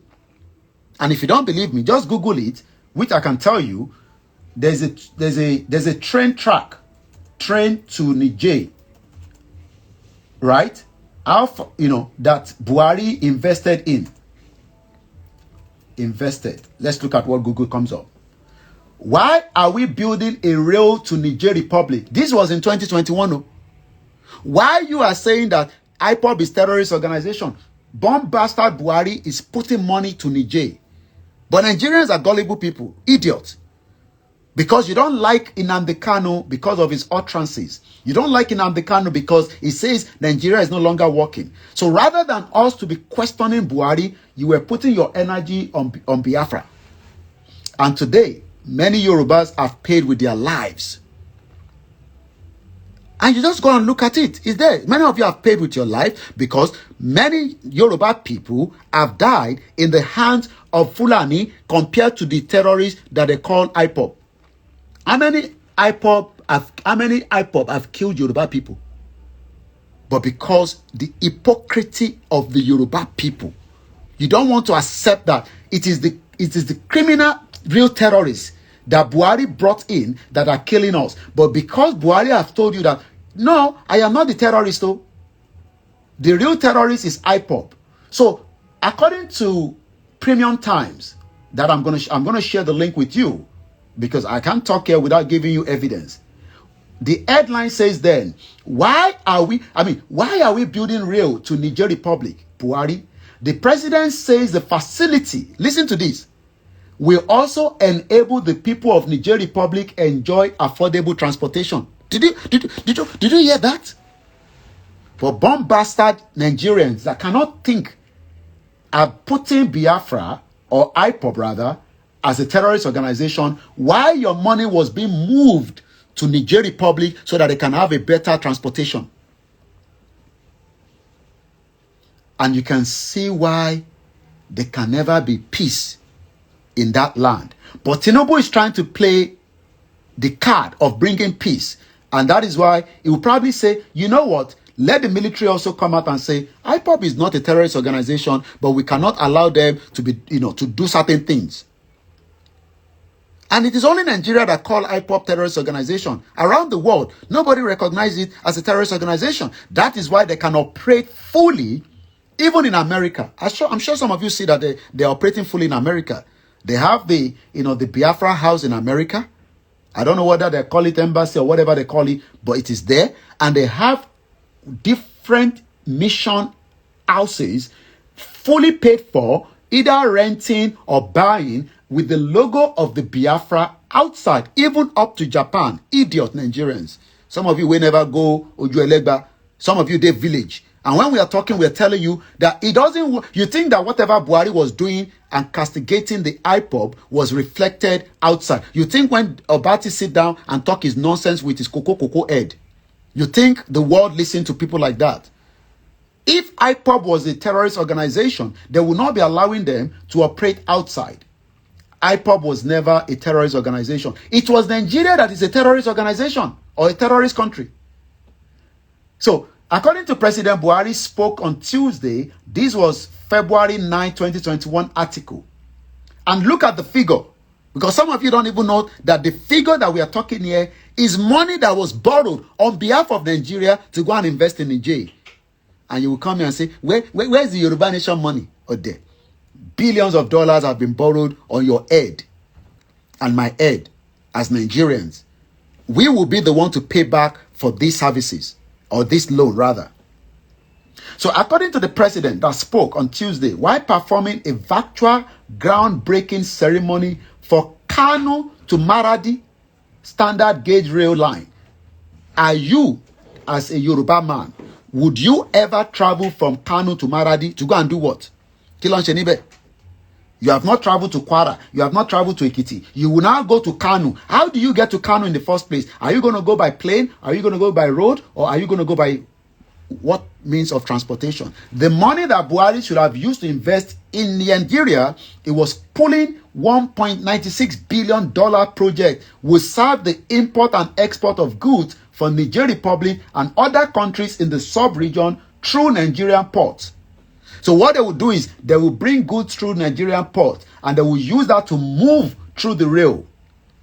And when we talk, some of you don't understand the reason why we're saying this country called Nigeria, it is time we start winding it down. I think I have somebody that have joined us. Let me see if the person is still there. And I don't want anybody to just sit down there. Gino Nice, X12, can you unmute yourself and let's hear from you, sir or madam? I don't know if you're a male or female. Hello, sir. All right, go ahead. I'm going to say that's it, Tony. All right.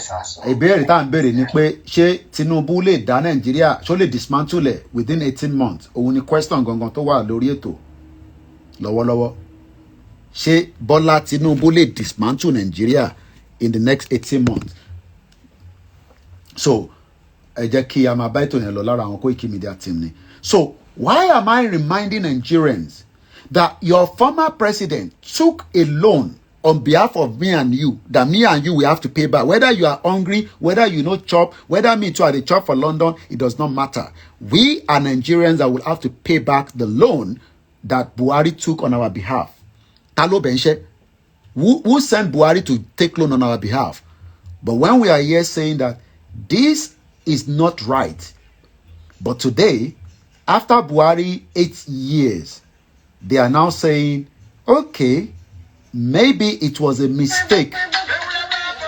We should never, never have said IPOB is a terrorist organization. And that means that Nigerians, we should now start asking the question, was IPOB a terrorist organization in the first place?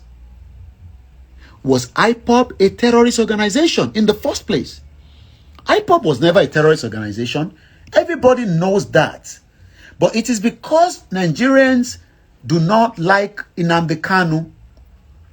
So they've decided to say, IPOB is a terrorist organization because Buhari said so. So you trusted Buhari more than Nnamdi Kanu. And may God continue to protect and be with Nnamdi Kanu until his release. So now, the court says that, look, on September 20, 2017, a federal high court in Abuja declared the activities of the IPOB as act of terrorism. People where they shout, Biafra, that they bring flag, that they wear, the same thing that the Scottish people are doing. But because the understanding of Nigerians, some of you don't even know the meaning of self-determination. So, automatically, because IPOB and they've declared them is an act of terrorism. And right there and there, who did so? Is it not the same bloody Fulani man called Abubakar Malami? I'm sure Abubakar Malami is living somewhere in Arab country now, either in Saudi Arabia or in Qatar, with stolen Nigerian wealth. Bomb bastard. He wanted to be a governor in the north part of Nigeria. I don't think he got the ticket. But he will still come back, because they'll always come back. He will come back and still say, I am a good man. After all the money, Totiji, I'm talking about your AGF, Abubakar Malami, the Attorney General of the Federation of the Federal Republic of Nigeria, and also the Minister of Justice at the time. These were the two people that gave the go-ahead for IPOB to be called a terrorist organization. So I'm just giving you the background because we are a very forgetful people. You know, don't they forget Mohbad itself anyway. Justice for Mohbad. Justice for Mohbad. At the end of the day, many of you have forgotten about Mohbad. Life moves on. So, now that I've given you the background, so another latest headline is that now that the court has said, look, IPOB is not a terrorist organization, the leaders of the Southeast are now saying, let us start the process of restructuring Nigeria back to the regionalism. Releasing Nnamdi Kanu, says the Southern and the Middle Belt leaders forum to President Bola Tinubu. The question again is, will Tinubu dismantle Nigeria within the next 18 months? Because now that IPOB is no longer a terrorist organization, the Middle Belt leaders and the Southern leaders are saying, look, Tinubu, if you still want every one of us to remain in this country called Nigeria, okay? You want us to be one block Nigeria, you would then have to start talking about the release of Nnamdi Kanu, regionalism, and also restructuring. Those are three things they are demanding. That shows that even everybody knows that the country is not favorable to everyone. The same way the Yorubas are saying we want restructure from the aspect of the F1RE, not the campaigner for Yoruba Nation now. The question is, how will Tinubu manage all this crisis? Because, number one, Nigeria doesn't have the money anymore. So the crisis is still there. The crisis is not going to go away anytime soon. So if you think that Tinubu being the president as confirmed yesterday by the Supreme Court. He has more problems to deal with, and one of two problems that he has to deal with is the Yoruba Nation campaign and the Biafra campaign. Because those two are not going anywhere. Just like Tinubu stated while he was in London in exile that he does not believe in one Nigeria himself. Sonke said it is just a distraction. If they say IPOP is not a terrorist now, then they should release Nnamdi Kanu. And I see that Nnamdi Kanu, African Wahala, I cite to my brother, the only job of a politician is to steal and kill you so-called Nigerian. African Wahala. Thank you so much. So why am I reminding us back is because the leader of the South and the Middle Belt said, look, Tinubu, okay, I agreed. You have now been confirmed as the president. Nobody's going to argue with you anymore. There's no more any court ruling coming up in the next 4 years. The only thing is you might not get a ticket in the next 4 years from your party. Or Peter Obi might have to go back on the round table and work again with the PDP, because Peter Obi thought he was going to... Peter Obi was an agent. I told you guys anyway, because we knew when he flew to London, and immediately he came out from that meeting, he went to join Labour Party and then divide the vote for PDP so that they can allow... So Peter Obi is playing a game. Game don't play Pelunyi. He knew that he cannot win the election anyway. He's a bastard, bomb bastard. He knew he can't win the election, so he wanted to make sure that Tinubu will be the president. It's an agenda. Maybe some of you don't know how these people work. They'll just tell him, look, we cannot allow Atiku to be the president. The West determine who will become your president. So all this one where they shout, make them bring Tinubu results, At least he even passed through university compared to Buhari. Not that we are here to defend him. At least, even if he went there as a male or female, even if he did not finish, at least he says he went there. They say that he went there, even though we know that they don't do panky with the result. But what does Buhari have? Buhari has shege nothing. And Buhari was able to take loan of $2 billion. Go and do Maraba to Kanu. What am I going to go and do in Maraba? Maraba? Let Buhari invested that money between even Kanu and Ijebu-Ode. I might go to Kanu and do business with them. Then market master. Thank you so much. The West determines who the new gatekeeper is. Many Nigerians that you are just waking up and sleeping. You don't know the hidden agenda of the West. And when I say the West, I will not even give you any name.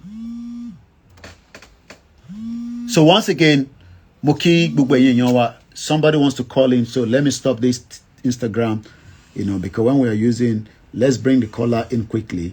I don't know who is calling, okay? And let's get the speaker on. Moki Bugwe, can see. Hope the Friday is going well for every one of us. It's still the Friday conversation. My name is Olami Koiki. The West determine who will become your president. Maybe you like it or not. Hello, caller. Hello, Mr. Olami Koiki. You're welcome to the program, sir. Service you down. Service here down. Hello. We can hear you. Ẹ káàbọ̀ sórí ètò wa sà. Ẹ kú iṣẹ́ takuntakun. Ọlọ́run ló ń ṣiṣẹ́. Ẹ kú ètò. Ètò nìyẹn. Àfi tá a bá fẹ́ tanra jẹ lókù sà. Kò sí májíìkì kan tí Tinubu lè pàfọ́ọ̀mù nínú Nàìjíríà yìí yàtọ̀ sí kóníkálùkù pín.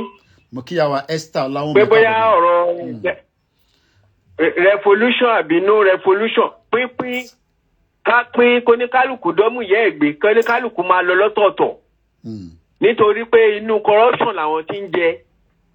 Nínú corruption ni wọ́n ti ń mu. Gbogbo àwọn tó support wọn tó ń bá wọn ṣèjọba kò sí èèyàn kan tó lọ síbẹ̀ tó lọ jà fún mẹ̀kúnnù àbí tálíkà àbí pé kìlú yìí dá. Rárá, nǹkan wa ni. Ó yàtọ̀ sí pé nǹkan yìí nǹkan tèmi ni. Ẹgbọ́n nǹkan tó sọ, ó ní èmi ló kàn. Èmi ló kàn. Ẹ má bínú, ẹgbọ́n lè nísìn. Ẹgbọ́n lè ẹ̀gbọ́n mi, 2,168 ex-Boko Haram terrorists graduated from the federal government rehabilitation program. This is not last year. This is coming from the News Agency of Nigeria, October 26, 2023. Make una dey wine me. Moki Egomi, Market Mastro, Ekabo Soreto, sir. Emma wine wa. So, ìbò ni àwọn Fúlàní ti pààyàn nílùú Yorùbá iná tó ń gbé gbèsè. Kò sí. So, kí ni nǹkan táwa ń sọ? Bá a bá ju àdá sókè nígbàgbà ibi pẹlẹbẹ náà ló máa mú lélẹ̀. Solution ni pé ká pín. Ká ṣe òfin gidi. Òfin tó ní agbára. Òfin tó bá mú ẹlẹ́hà ló mú elégún. Òfin tó bá mú táyé ló mú Kọ́hìndé. Kì í ṣe pé kán máa fìyà jẹ tálákà àti mẹ̀kúnnù kó wá ṣẹ̀sọ́dọ̀ tí wọn kó sọ pé rárá ọmọ lágbájá ni ọmọ tàmẹ̀dù ni rárá. Solution ni pé ká pín. Yorùbá nation ni solution. Kò tún sí kankan mí lẹ́yìn ẹ̀. So ìhun tí bàbá sọ ìhun tí Tinubu lè ṣe tí bàbá yìí lè ṣe tílẹ̀ Yorùbá òfin nígbàgbé ẹ̀ táwọn onílé òfin nígbàgbé ẹ̀ nìyẹn tí orúkọ á wà nínú ìwé ìtàn. Ṣùgbọ́n pé bóyá máa tún Nàìjíríà ṣe àbí ó yá revolution kìíní kan nǹkan ti bàjẹ́ kọjá bẹ́ẹ̀. Corruption everywhere. Inú corruption ló ti ń jẹ ló ti ń mu. Kò sọ́nà àbáyọ ju Yorùbá nation lọ. Yorùbá nation òun ni solution. Ẹ ṣe ẹ̀kọ́ ètò. Ẹ ṣe gan ni. Mo kí bàbá mi ọmọọba Bíọ́dún Grace Chapel. Ẹ káàbọ̀ sórí ètò. Gbogbo ẹni tó bá fẹ́ dá sí màá fún yín láyè kẹ́ pè wọlé. Mo kí wa pé a kú ọjọ́ Friday tèní. Mo kí ẹ̀yin sisters wa. Mo kí àwọn tí wọ́n believe pé I mean we are not here to force anybody to be part of Yoruba Nation campaign. But I just want us to start asking questions. Was it very on an honest basis calling IPOB movement a terrorist organization in 2017? Now they are coming back to say, oh, we did a mistake. It is not even meant to have been prescribed. It was a mistake. So the question now is, what do we do? Bola Tinubu is playing a game so that it can cool down the tension in the southeast part of Nigeria. There's no way we can have Yoruba nation without negotiation. There's no way we can have Yoruba nation without engagement. Yoruba nation is going to involve a lot of different activities. Let's take this call again. Bashin start ni call Batifewa ama pa ile ni ikono la mama she because tabatin lo phone. And I want you to call in and disagree with me in any of my broadcasts or my views. Your own is good, your feedback. But one thing is, if you come here and say Koiki, I want Biafra, blah blah blah, your relationship with them, I will tell you that tell Bola Tinubu to allow them to go. Hello, caller. You're welcome to the program, sir. I will tell you. About mute the background. It's our live. Mute it. I think bomb me. Mute it. I think bomb me. And it's our live. Balumi. Yeah. Okay. Tunde from Pittsburgh, Pennsylvania. Okay, Baba. Sir. Yeah. Yeah. I know, but this program, one cannot, ask you how to do a program, but journalist process. But at the end of the day, we can offer ourselves, certain advice and all of that. The question you're asking is multifaceted. And your opinion about Biafra, yes, it's a personal opinion. I want to say that's not a movement opinion. You are free to express your personal opinion. Because the experiences you can Nigerians. I live most of my life in Busan. And I live, the better part of my life and I will be forever. All right, line crack. Momo be and low another device. The thing connect the phone here is like it's cracking. And we can't hear you properly if the line is cracking. But to go again. Let's see if maybe it will be better. Okay, adjust whatever. Teba thing bomb long. If not, all right, okay. Let me cover because I can hear you clearly. Go ahead. I just want to be sure that you are not using another device or something. Yeah. Oh, okay. All right. So, because your platform is which people and I just call him, pray for you, and because you are the voice of you are the voice of the movement. You are the voice of the movement. Question: we have to be focused on what we are doing. Yes, Biafra we might be going for the same thing, but we are separate nations. We have to know that. There's no doubt about it. There's no doubt about it. Everybody agrees on that. Approach what that we have to. Oh, definitely. We are not. In order not to be. Yeah. Yeah. In order not to be mistaken for. I don't know if you have seen videos of what iPod has done in the past. Continue to do. Yoruba nation will never do such thing. Well, that's why we are two different. Never. And you have said the same. Exactly. That is it. Never. Sherry, one thing, one thing we got to agree is, whatever they are doing, how does that concern us? If what they are doing is not okay with the government, give them a referendum and let them go, so that we will remain Nigerians with the Hausa and the Fulani. That is what I am saying. No, my brother, that is it. We are saying, look, like I said, your passion. Yeah. Your passion. You have to separate your passion and what you want. Yeah, but I am a journalist. I am a journalist because I have seen this Enisuru. I have seen the same thing that you all are trying to put as Koiki and Biafra and Wawa into armed struggle. But this is the same thing that happened in F1RE, that they forced the British government, so that the British government decided, you know what, our bastard before they destroy everything, just go away. So what is wrong in that? Yeah, this is the same thing that the East Timor fought. So why must it be that my own views, and I've said it that my views has got nothing to do with Yoruba Nation. This is my own personal views. But whether I speak on behalf of Yoruba Nation and my views has to now be hidden. You see, I want to. The one thing you have done a very good job of speaking for Yoruba Nation, and especially being the mouth of Chief Sunday Igboho, and you have been able to separate the movement, from the person of Chief Sunday Igboho when he's talking. To answer as Sunday Igboho, different from when he's talking as a leader of Yoruba Nation. I love that you have done. But that is where you too. And you did that, knowing that look, pronouncements from certain people. You don't know how weight.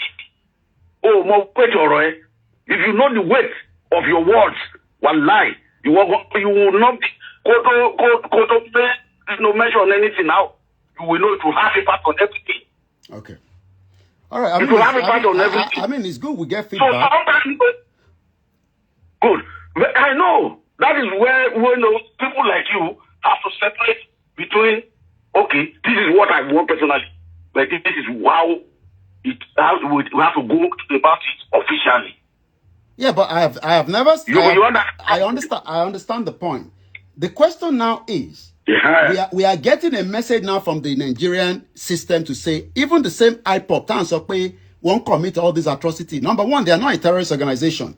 I haven't seen the reaction from Bola Tinubu yet. I'm waiting to see either the presidency will react to that. If the presidency keep quiet, that means that Tinubu himself knows that these are not terrorists. So if they are not,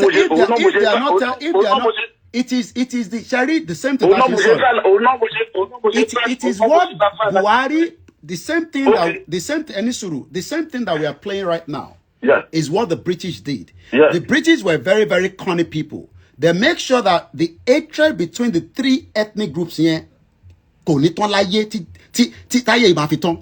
even if we are separate. Exactly. And so, my brother, we are the center of it, and we are the line you clear ara we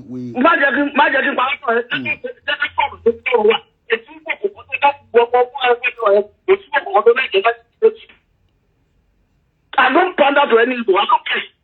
Because they don't, I know whom they are. No more that. Okay, that again. I know whom they are. That again is a personal thing. That is a personal thing. That one is any so. Okay, the same thing. Not like Johnson. You know, Tebama that. You are always campaign for the system of labor. The system of labor. I will send because of where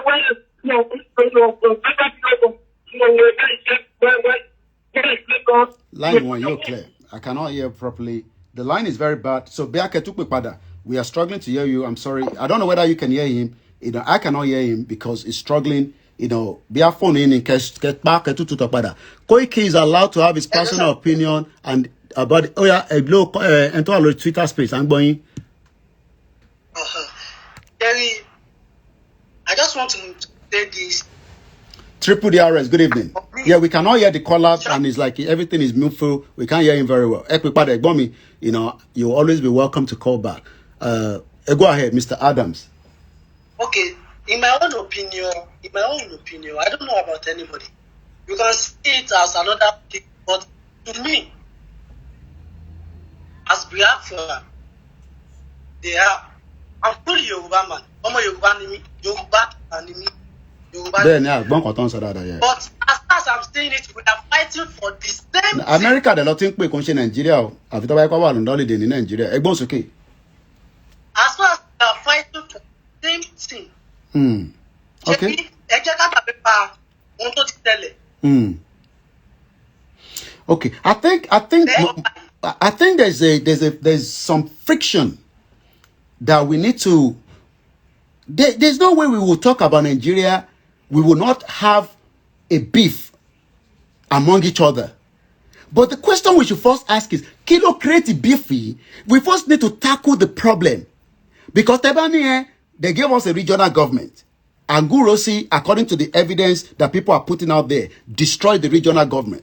Because that is, the argument. Ojukwu wanted to bring Biafra to Ore. He killed many people. All these things that you're talking about, we cannot take it away out of history. It's still going to be there. But we are now talking about another generation of Yoruba people. Ibon Gbeni le Babami, Nibiti Babami Kolesi, ni Nigeria. We have them there. I have talked about Ito Bashop Lowawa, Tofek Bashop in Lowawa. We have that there. If the system was working in Nigeria, I would not even have to be going to the police station. I would have dealt with it in a way that it will not go through that way. So if all this issue of we and the IPOP, or we, not even we are there, let's even say we and the Southeast, if there's a friction between us, how do we dissolve this friction? Number one, nobody wants to agree that the reason why we are all in this mess, that the hatred is there, is because we were put together by the British in 1960, or in 1914 rather. If there was nothing called Nigeria in 1914, I don't think the Igbo will want to come and take our land. Okay? Number two, when we talk about the problem that took place between the 60s, there's no way we can throw that into the basket. The problems were there. But if we are going to allow those problems to continue or not continue, allow them to go. All these, what fake bad Lagos, what fake bad this, what fake bad that. Many of you are saying that they are into armed struggle. That is another argument. One para won. Nígbà tó tin para won, ṣé wọ́n wá pa ẹ̀yin? Give me the evidence with a video evidence. I'm not talking about beer parlor conversation. I need a video evidence that the Igbos of today left their base in the southeast on this agitation of Biafra, and they've come down to Yoruba territory to kill us. I need that evidence. What is the root cause of the problem? Question mark. Omogbolawan Oba. What is the root cause of the problem? The British knew what they were doing. They were very, very smart. Elogbo Harold Wilson. Harold Wilson says the British allowed Azikiwe, as at the time, to take some loan. I can't remember how he put it. But eventually, the same thing they did with Azikiwe, they were doing it with Awolowo. You know that each time they were having meeting during the Lancaster, the British were conning that they were having another meeting with the northern part of Nigeria. So why is it that today, all these issues between Yoruba people and Igbo, we still want to allow it to stop a movement between a two nation that wants to now pull out? Are we not meant to be talking about the pull out if the union of Nigeria is not working? So all these arguments, I cannot buy into it, because at the end of the day, I will say that the British were very, very cunning people. I've lived with them for 25 years and I know what I'm talking about. Even between us and the Caribbeans, they've tried to destroy us. You know, country one, disturb our. And if they're going to be a threat for us, we will have to defend the borders, just like any other countries are defending their borders. That is something that we must understand. They are doing armed struggle. Yoruba people are not doing armed struggle. Problem to you. And as long as they remain Nigerians, there's nothing you can do. It is entirely up to Yoruba people not to sell anything they are selling in Isolo, in Okota, in Festac.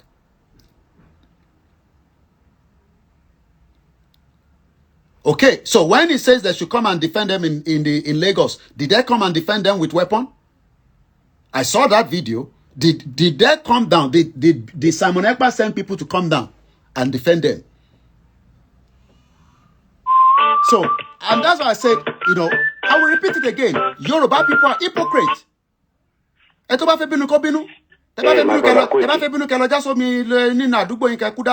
care. Can you hear me? Loud and clear. It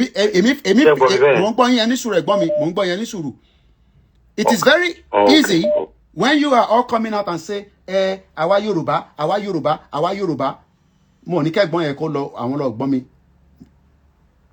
So what we are saying is that our need another era in our life today.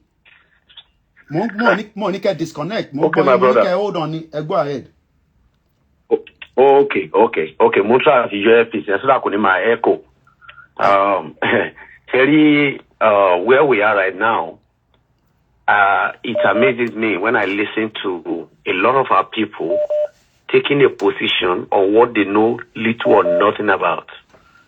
Why I'm saying this is this. The country you are talking about today, many of them don't even check how do they become Nigerians. And about also there are no Nigerians. He knows what he's talking about. Because this is a country that there was never a time that the indigenous people came together to say, look, we want to live together.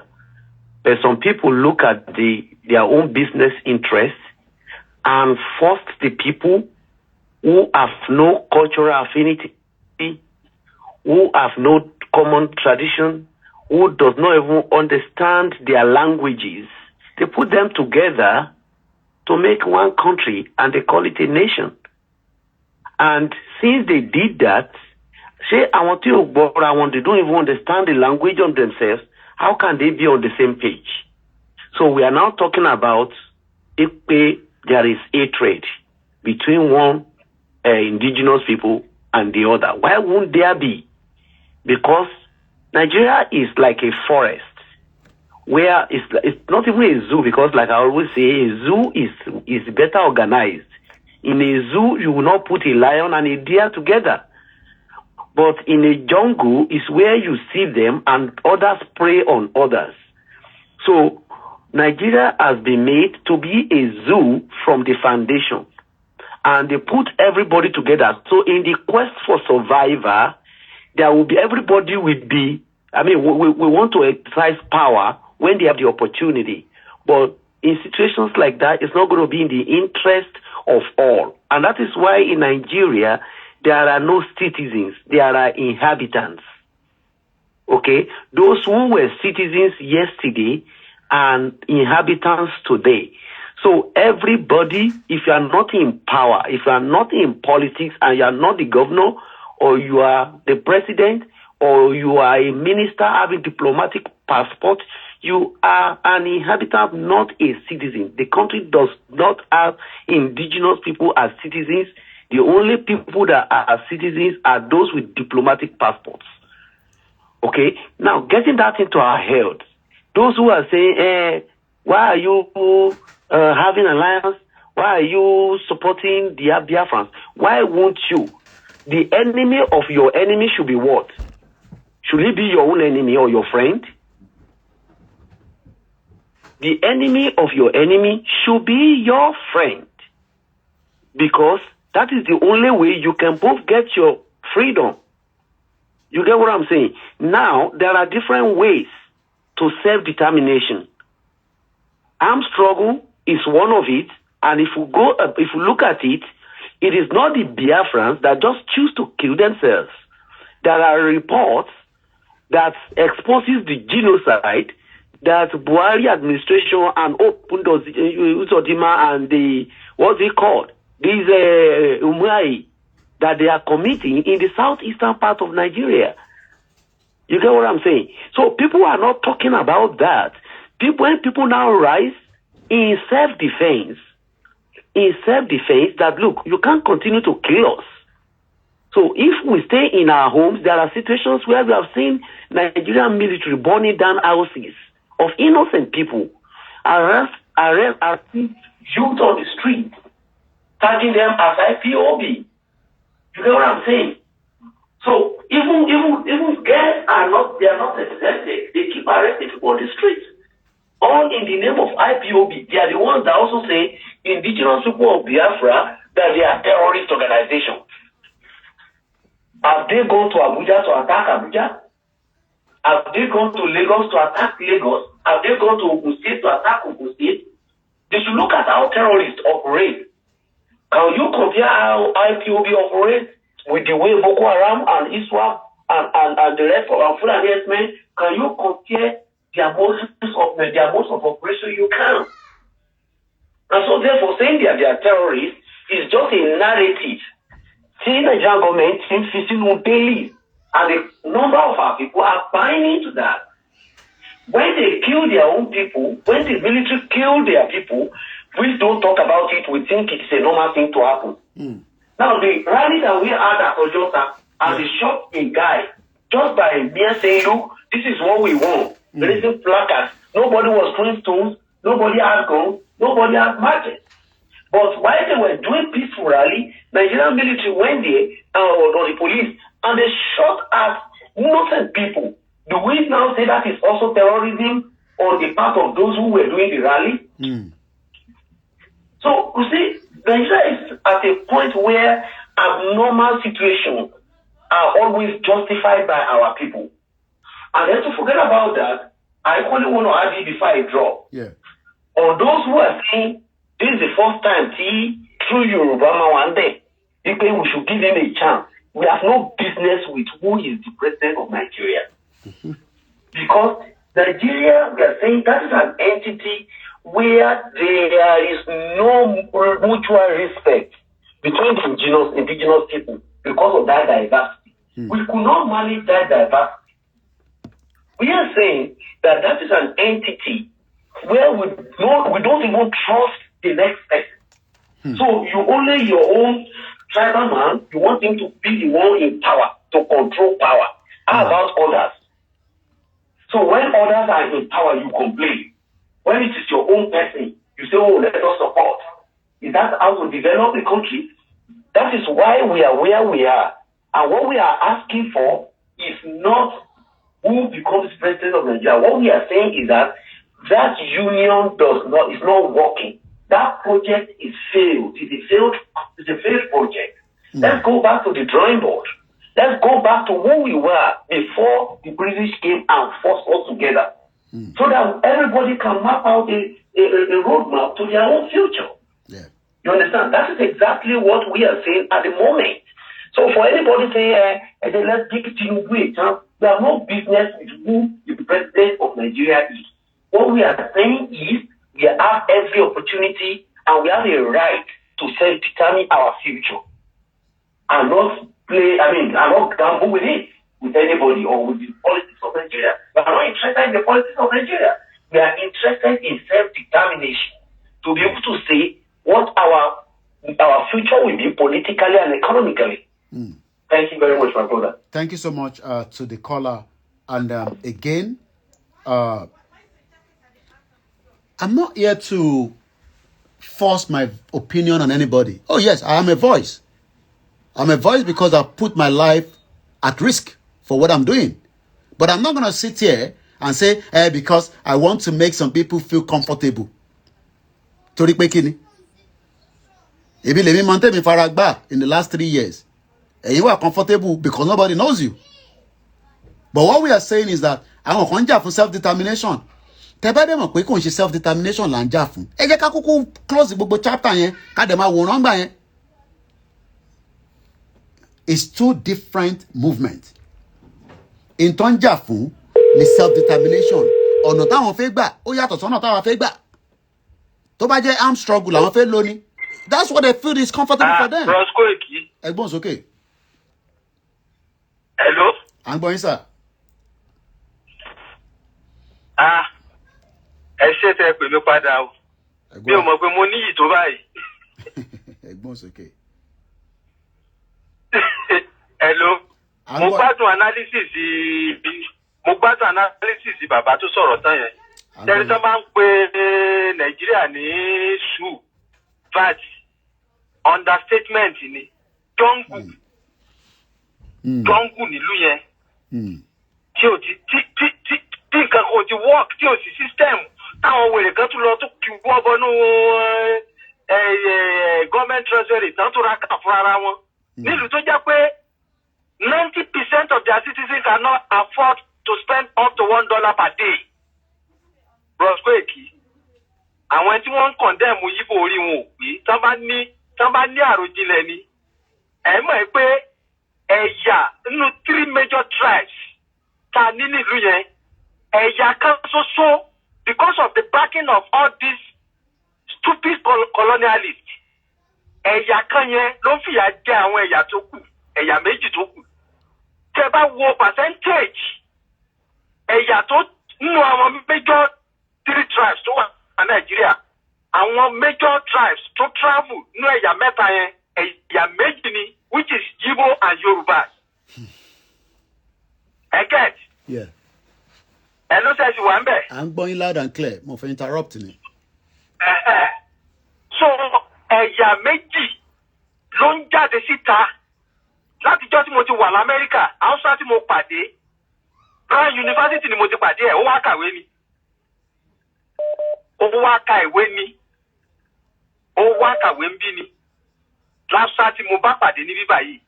So gbogbo àwọn tí wọ́n ń sọ pé yíbo ṣe kinní kan a ní ẹ̀jẹ̀ kọ́kọ́ tẹ̀ ẹ̀jẹ̀ a ní ìdí alliance ẹ̀yin méjèèjì tí wọ́n ti fẹ́ fi àjẹyìn pa yìí tẹ̀ méjèèjì kẹtẹ̀ kọ́kọ́ tẹ̀ rárá yín lọ́wọ́ àǹkọ̀dẹ̀ sí ni tẹ́ bá ti tẹ̀ kẹtẹ̀ kọ́kọ́ exit tẹ́ bá exit ìlú tí ò nítumọ̀ yẹn Nàìjíríà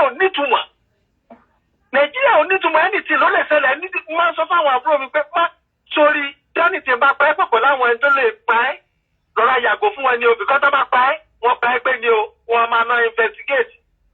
Bá mi ṣe ṣe àgbọ̀n kankan pa bá mi ṣe máa báyìí àgbọ̀n kankan mọ́ báyìí. Ọ̀rọ̀ bọ́ọ̀ tó kú mùsíṣẹ́ àtòkú yẹn ẹ̀jẹ̀ ó sì ń gbóná díẹ̀díẹ̀ ni ẹ̀rí bó ti rọ̀ lára wọn báyìí. Tí nǹkan bá ṣẹlẹ̀ ló máa gbóná girigirigiri lẹ́yìn ìgbà yẹn báyìí ẹ gbàgbé ẹ̀. So the system can never work. Mo ti sọ fáwọn èèyàn mo ní ṣé bá tún ti ń bẹ Buhari pé kí Buhari máa padà bọ̀ báyìí. Can you imagine? Mo ní ẹ má wọrí Tinubu yẹn tún ṣe máa bẹ̀ kó padà wá. Mo ní kò dá ń ṣe fọ́ọ̀tì Tinubu because ìlú yẹn kò sẹ́ni tó lè ṣe. Total disintegration ni total complete disintegration. Fún nǹkan regional government kò lè work mọ́ it's too late. government only work more because we don't have those àwọn tí wọ́n ní integrity bí àwọn bàbá Awólọ́wọ̀ àwọn bàbá Akíntọ́lá yẹn táwọn olórí burúkú tí wọ́n ń gẹ̀fìlà káàkiri ṣé àpábí olórí burúkú tó ẹni tó ní corrupt case tó ní corruption case pẹ̀lú EFCC tó tún di Senate president mo dẹ̀ máa ń sọ àwọn èèyàn fẹ́ gbọ́ ikú nìkan ló lè bá aṣọ lọ́rùn ewúrẹ́ àwọn ẹ̀ńtẹ́wọ̀n àtọ́jà àwọn politician yẹn ikú nìkan ẹ̀rí pé wọ́n unite gbogbo àwọn politician Nàìjíríà Hausa Yorùbá Igbo wọ́n unite because system yẹn fẹ́ fọ wọn ó fẹ́ fọ wọn kò fẹ́ fọ common Nigeria gbogbo àwọn tí wọ́n dẹ̀ ń kọ̀ndẹ́mù àwọn Igbo pé kíní kankan wọ́n fẹ́ gbalẹ̀ lẹ́kọ̀ọ́ mo sọ̀rọ̀ gbá ọ̀rẹ́ mi kan lórí mo ní ẹ̀ Igbo fẹ́ gbalẹ̀ lẹ́kọ̀ọ́ mo ní lọ sí Tinker Island kí n tó travel kúrò Nàìjíríà lọ sí Tinker Island lọ sí Wharf lọ wo population àwọn Hausa tó wà ń bẹ̀ kó lọ wo population àwọn Hausa tó wà ní Tinker Island àwọn tó wà ní kí ló ti pè ní Wharf àwọn ní tẹ́ bá sẹ́ndì mọ́tò àwọn ló ń dìtámì iye tẹ́ máa gbà jáde àwọn ẹ̀yà méjì lọ ń ṣerú níta ẹ̀yà kan ń gbẹrù lórí wọn nínú ilé àwọn sáà ni wọ́n ń dìtámì iye tí wọ́n máa gba mọ́tò last time ta sẹ́ndì mọ́tò agbé mọ́tò mi ní 1,500 àjẹtí àgé ìpínyẹ tá máa gba mọ́tò lé will be something around 850 orí omi ni mọ́tò wà tá ní mọ́tò ti di 2.5 million can you imagine sẹ́nu nìyẹn so ẹ máa bẹ́tò lọ kò sí nǹkan tó bá nínú alliance with Igbo people a ní kẹ́kẹ́ kọ́kọ́ wọ́n ní àrìnpọ̀ ejò ló máa ń fi kíní kan fìyà jẹ kíní kan méjò ẹ̀yin méjì tí yà ń jẹ papọ̀ yẹn you need to come together and form alliance kẹ́kẹ́ kọ́kọ́ exit náà the only problem ẹ wo gómìnà tó ṣe mọ̀ pé gómìnà Kano àbí gómìnà Maiduguri tó ṣe wedding fáwọn kan ní ẹnujọ́ mẹ́ta ṣé ń tọrọ Nàìjíríà kan ni ẹ. Proskoiki, is there any governor from Southwest? So that kọ́ tún lè máa ṣe marriage fún fáwọn èèyàn. Kọ́ tún lè máa produce money. Pẹ̀lú situation. Ọtún máa produce money. Kọ́ tún lè máa produce money. Ẹ ṣe gan ni. Kọ́ tún wá tún máa produce àwọn bastard tó máa tún di terrorist. Tó máa di problem sí wa náà. Tó pè terrorist sá. Àwọn tí wọ́n ń pe àwọn Yíbò ní terrorist. They should go and watch Hamas ní October 7 bí wọ́n ṣe attack Israel. Ẹ̀yin máa wòran tí yẹn. Àwọn tó ń pè ní terrorist gidi nìyẹn. Ẹ̀yin jẹ́ kájọ máa wòran. So ẹ máa bẹ́ tó lọ. Ẹ ṣe gan ni. Yorùbá tí ò bá ní àròjinlẹ̀. Yorùbá tó yóò bá pé ló máa náà wé gẹ̀ẹ́sì pé ká ní alliance pẹ̀lú àwọn Yíbò. Ẹ jẹ́ lọ́rọ̀ má dán alliance pẹ̀lú wọn. Kájẹ̀ kọ́kọ́ exit náà, that is the first thing. Ẹ máa bẹ́ tó lọ kí n jẹ́ kẹ́lò bí sọ̀rọ̀ jàre. Ẹ ṣe gan ni. Ṣé rí ẹni sọ̀rọ̀ yẹn tẹ̀ ń pè wá ẹ̀gbọ́n mi Tẹ́mi ẹ máa wọlé láìpẹ́ ìjáyàjáyà mo kí ẹ Martins mo ti gbé ẹ wọlé lẹ́ẹ̀kan mo mọ̀ pé bí a bá trẹ̀ fi lọ́lẹ̀ ní so máa fún ẹ ní opportunity kó wọlé kó sọ̀rọ̀ before àwọn other people as well ó yá gbóhùn sókè ní kíákíá torí ẹ̀yin tẹ́ ń pè láti ilé. ẹ kọ́ lẹ́ sá mo kí n sá ẹ kú ètò sá ẹ kú iṣẹ́ ìlú ẹ kú kò lè dá sá. mo ń bọ̀ lọ́dọ̀ yẹn tẹ́ ń pè lórí call ẹ ṣe sùúrù láti Dallas ẹ ṣe sùúrù má sọ̀rọ̀ lọ́mọ ń gbọ́ ẹ à ń bọ̀ lọ́dọ̀ yẹn Tẹ́mi. mo fẹ́ sọ̀rọ̀ ọ̀rọ̀ méjì mo fẹ́ sọ nípa ọ̀rọ̀ bàbá Tinubu nǹkan tí èmi expect láti ọ̀dọ̀ bàbá Tinubu after the 8 months sọ kò ju pé bóyá kí bàbá sọ pé òun fẹ́ kúrò ńbẹ̀ kí bàbá wa sọ pé òkè o NNPC o àwọn fẹ́ ta kó wá set up èèyàn kan again kó gbowó fún pé kó lọ rà á kàn ṣe bọ́ ṣe ṣe Dangote tí wọ́n kó gbogbo resources wa tọkùn lé lọ́wọ́ kíyẹn náà tún lọ ra NNPC. ìyàn bí àwọn èèyàn nínú. kọ́ tó wá ṣe tán kọ́ tún ní pé wọ́n tó fẹ́ ta CBN gan. èwo tó ní kọ́ ta CBN. tó kọ́ tí èmi expect èmi mọ̀ pé kò sí gúntì kankan ta lè máa expect látọ̀dọ̀ bàbá Tinubu èmi mọ̀ yẹn. ẹlẹ́ẹ̀kejì àwọn tó lára wa ta jọ agitate tí nǹkan tí ò yí wọn tí wọ́n lọ cross tí wọ́n sọ wípé wọ́n fẹ́ gba Èkó mọ́ wọn lọ́wọ́ ta ló fẹ́ gba Èkó mọ́ wọn lọ́wọ́ á sọ fún wọn tí ń gbà yẹn wọn ò gbọ́ ta ló fẹ́ gba Èkó mọ́ wọn lọ́wọ́ Ibo tó bẹ́ẹ̀ mo ṣe ń sọ gbogbo ẹni mo fi ń sọ Ibo tó bẹ́ẹ̀. Wọ́n tẹ̀lé láti dánwò. pé ó sọ pé òun fẹ́ wá gbàdúrà kan lẹ̀ wá. Wọ́n ní dánwò. Kò yí ọ bóyá a ti sọ pé kò yí ọ bàbá kan tàbí ìjẹun ìjẹun láti flatten kìíní because battery ti flat so àmọ́ ní láti flatten ẹ̀. bóyá àwọn ọmọ kan tó ń pè ní ẹ ti ẹsẹ̀ kan síbì kan ẹ tó wá ń yọ ẹsẹ̀ padà ibẹ̀ ọmọ wa ní ẹja wà lùtì.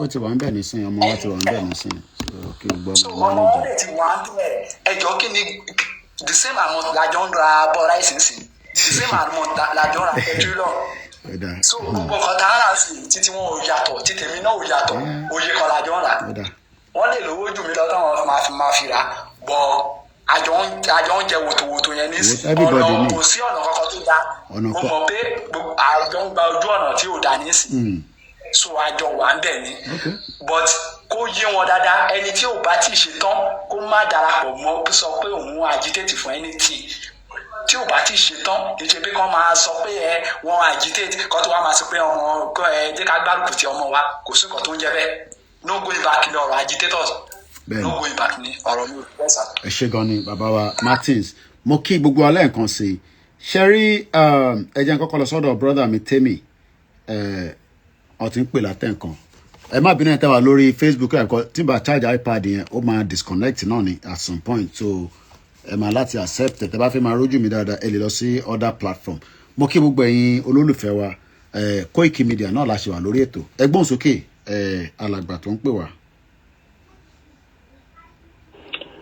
mo kí ẹ̀gbọ́n mi Koiki ẹ̀kálẹ́ gbogbo lé. ilẹ̀ má ti ṣú lóòótọ́ káàtẹ̀ ti fẹ́ ṣe 3 hours lágbára ilẹ̀ gan ti ṣú báyìí ó yá ẹgbọ́n sókè.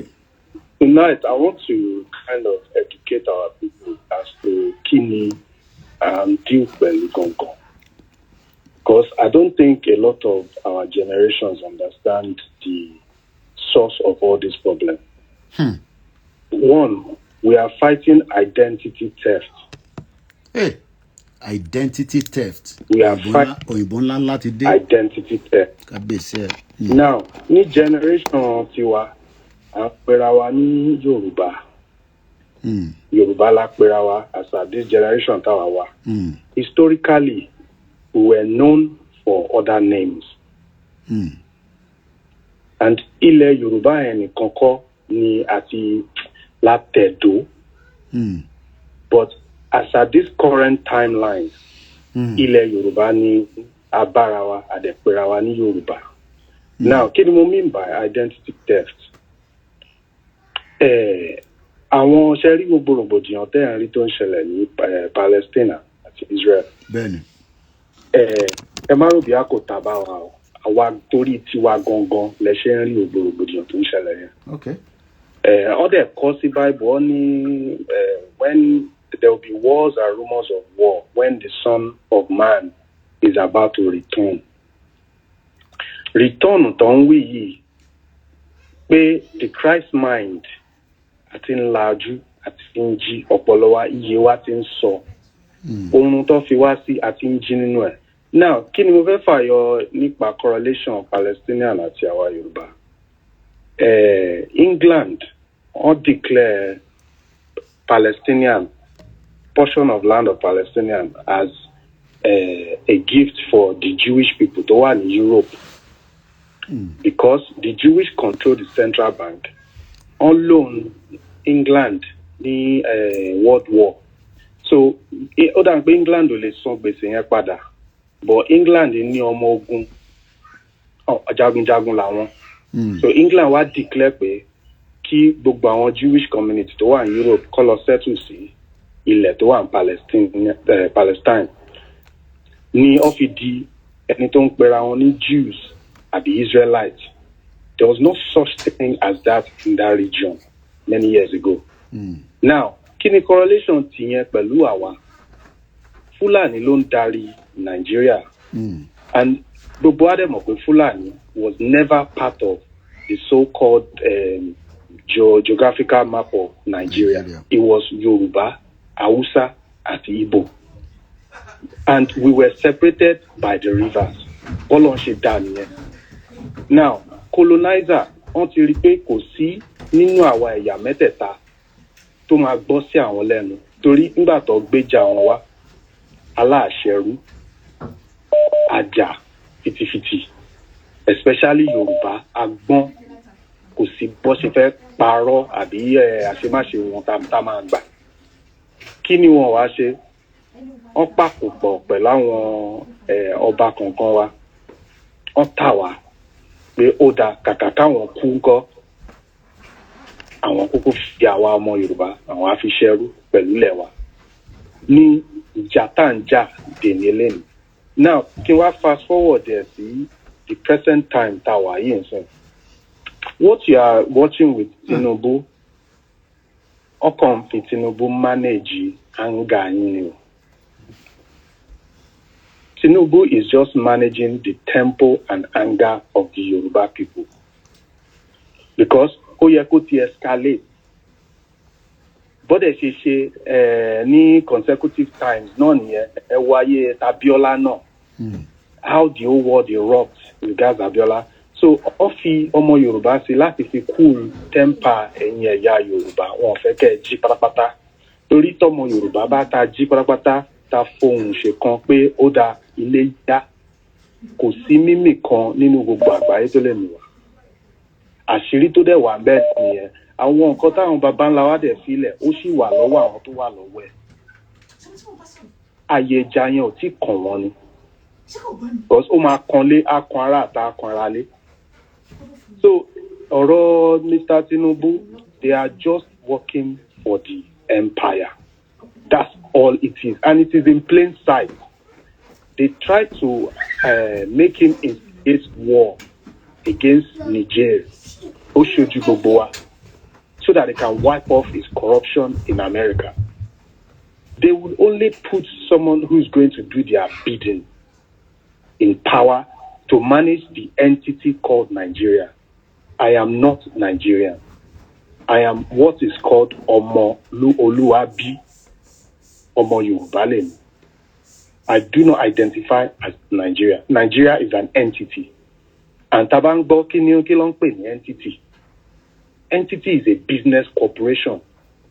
And we, Omo Yoruba, Omo Alade, we are being traded as stocks. Belulewa, everything. Now, central bank, it's owned by who they call Rothschild. All the central banks in the world is controlled by them. And these central banks, they are also called entity. It's not controlled by the government of your country. It dictates what it wants. Your country borrows money from that corporation. Kí ni mo fẹ́ fà yọ ń bẹ̀? Wọ́n wá tún mú ọmọ Fúlàní, wọ́n fi champion historical person tá a mọ̀ pé ó ní wọ́n pè ní the richest man in Africa then, which is Mensa Musa. So for our own historical timeline, ta ló wá fún ní title yẹn, ó gbé fún Dangote. The same empire, they empower him to use the corporation called Central Bank that was created in your country, looting your country. They use him as the forefront to gain the resources of your country and control the resources of your country. So you are being enslaved by the same empire that you think gave you independence but never did. So how do we get out of this mess? First, we have to renounce the so-called entity Nigeria. We don't need the governors of each state to do that for us. The people's voice supersedes the governor's voice. Because after all, with their fake democracy government that they put into a system for us, we can still use it against them by denouncing each governor of each state. How do we do that? We have to go through our old ways, go to our obas. Now, we know we are fighting roadblocks. No Oba is speaking up for the people anymore. Well, as far as I'm concerned, he wants to hear the cries of the people. All I know is they are colluding and going to Abuja to answer to the same entity that is incorporating and enslaving Yoruba and the entire Nigerian people. Mori Ijati Kiloshenpe, Aomo Ibonja, what's the name of their lead? Towani abroad in Austria. Simon Ekpa. Now, I don't know what kind of allegiance he has signed to, he is carrying the same flag which is terrorizing. Yes, Simon Ekpa is carrying the same flag that is terrorizing Nigerians at the moment, which controls our central bank, is flagging it with Biafran flag, which is the Israel flag. And Israel, at the same time, is committing heinous international criminal acts in Palestine, killing women, children, genocide happening in real time. Now, allegiance don't lose signing here. Perhaps he might have a good conscience to want to free his people, but not knowing his alignment might be wrong. I'm not saying the people that call themselves the Israelites are bad people, but the entity that calls itself government, as at this point, is a criminal government. And they are committing genocide supported by England and America. They are supplying the bomb to bomb innocent kids, children. Now, Netanyahu to be president, in 2019, this is in public domain, he supported Hamas himself. He financed Hamas himself. That Hamas is a corporation that they have to keep going because they needed him to do, or I say him, the entity body called Hamas. They needed them to do what they did on October 7th to give them the reason to go and claim the entire land of Palestine. So you are watching ethnic cleansing happening. So Tori Awon Nilewa Sherun Koba and Lori Letiwa, or let me say they are leaving it to the last minute. They have given that bidding to the Fulanis because they are closer in skin to us. So our assigned project the ethnic cleansing of Yoruba and Igbo people to the Fulani people to do their bidding. Tiagbara Fulani Obaka, which is the divide and rule that they always play. So they are playing that card at the moment, divide and rule. So Tagbara Fulani Obaka, if it back parawade, Toroba de Juja, Takoju Sirawa, if it ku, you now see them coming in full force. That you are recolonizing physically. But they are doing it through those that are called gatekeepers at the moment, which are your Tinubus, your entire governors. Why do you see them flying over to Europe every now and then? Say our lower special buying. It's only because they are doing the bidding of the colonizer. Once they stop doing that bidding, you will see them being tried in places like ICC. Your person like Tinubu will be taken back to America to answer to the crime he has committed. But at the moment, he's still doing their bidding indirectly. Ask me how. At the moment, he's still borrowing loan. And me, I have problem with these loans. This loan is something we are not going to be able to pay back. Hence, you are watching the devaluation of the Naira. They will devalue Naira to the extent that 1 Naira would almost be equal to 10,000 Naira. 1 pound would be equal to 10,000 Naira. So how are you ever going to pay a debt of such with inflation factored into those debts? So you are going to enter perpetual debt, which is forever and ever debt. And why do they want that? Because of resources in all you are going to remain is slaves working and paying tax to the entity called the central bank and the British establishment. So to narrow it down and summarize, Ija identity Olanja and Feki Omo Yoruba Oji throughout gbogbo àgbáyé gbogbo atrocity that you commit against the wa ẹ̀yin lẹ wà nínú Bible ẹ̀yin lọ fi kọ Bible ẹ̀yin lọ send sí gbogbo àgbáyé tó ship yín káàkiri. You are the only person that genocides have been committed upon that's never been heard of on this planet. And you are here negotiating and discussing how we are going to claim our land back.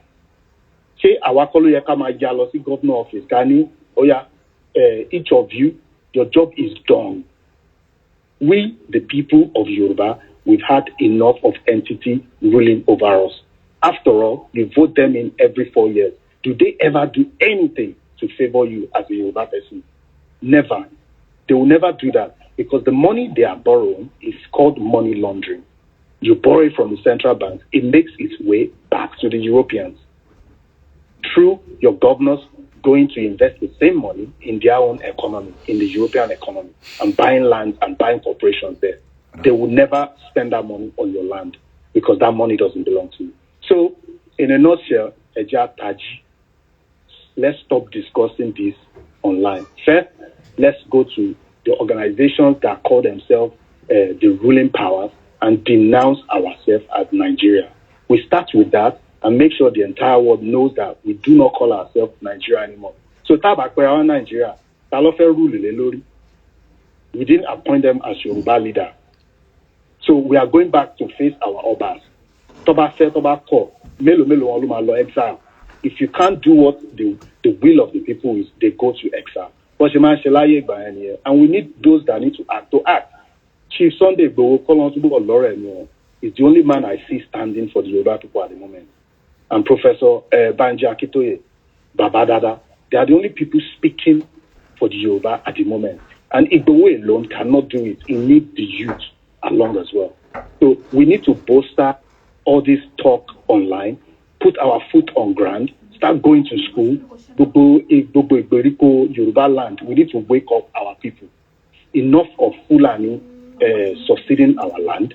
We are not in a good relationship with Fulani at the moment. We can't be smiling with them. Give them ultimatum. Let them go back.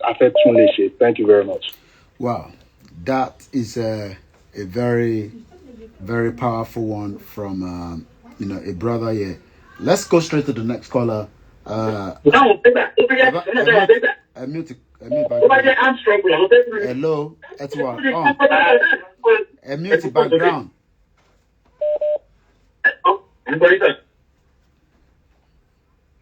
Hello, caller. Hello. Mute it. I think Bawan in Nule.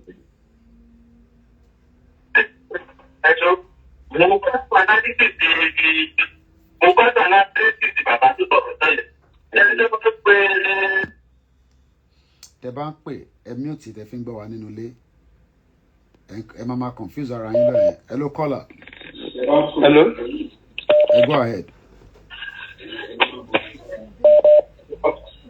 Hello, Kibam. Go ahead. I'm going loud and clear. Hello, Shangami. Go ahead. We can hear you. Oh, good.